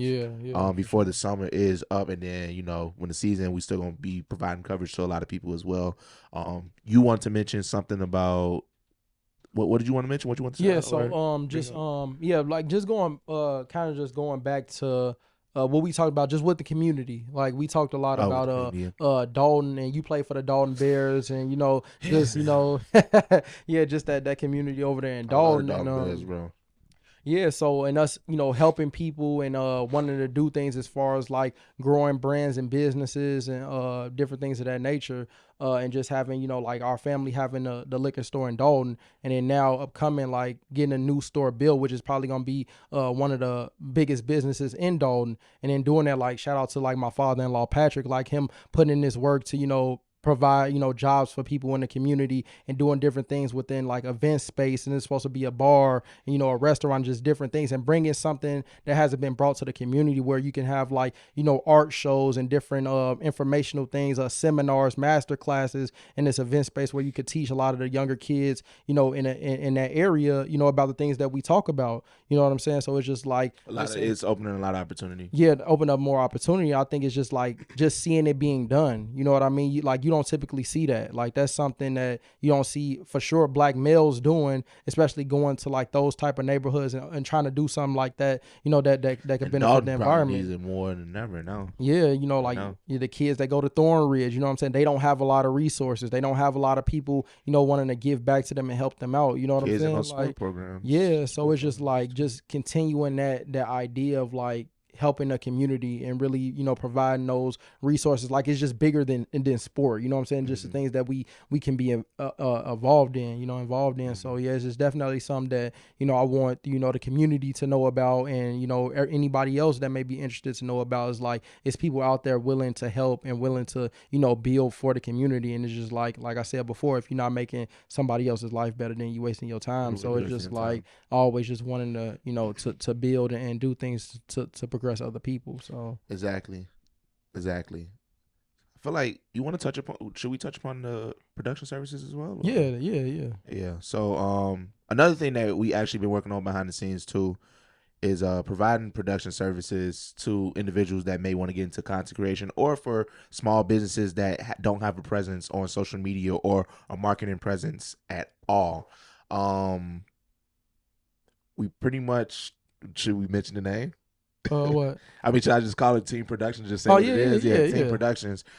So yeah, we essentially, we're creating an opportunity for, like, I know earlier on we mentioned people that say if they want to get started with digital creation, we provide like editing services and things like that, or get you started with like some type of form of content creation. But mainly with those small businesses is the ones that we really targeting, the ones that just don't really have a marketing presence, and we want to do our due diligence to provide those services to those people that may not know how to get started, or maybe they gotten started, they just don't have the time to dedicate their time to the marketing aspect of it, and that's what we want to do. So we have Team Productions, and we just ironed out a lot of the back end work recently, but we're gonna start posting a lot of things revolving around that. I know we in talks with a couple brands to like start helping out with them, but essentially it's going to just be offered to a lot of small businesses as well as maybe individuals too. Yep.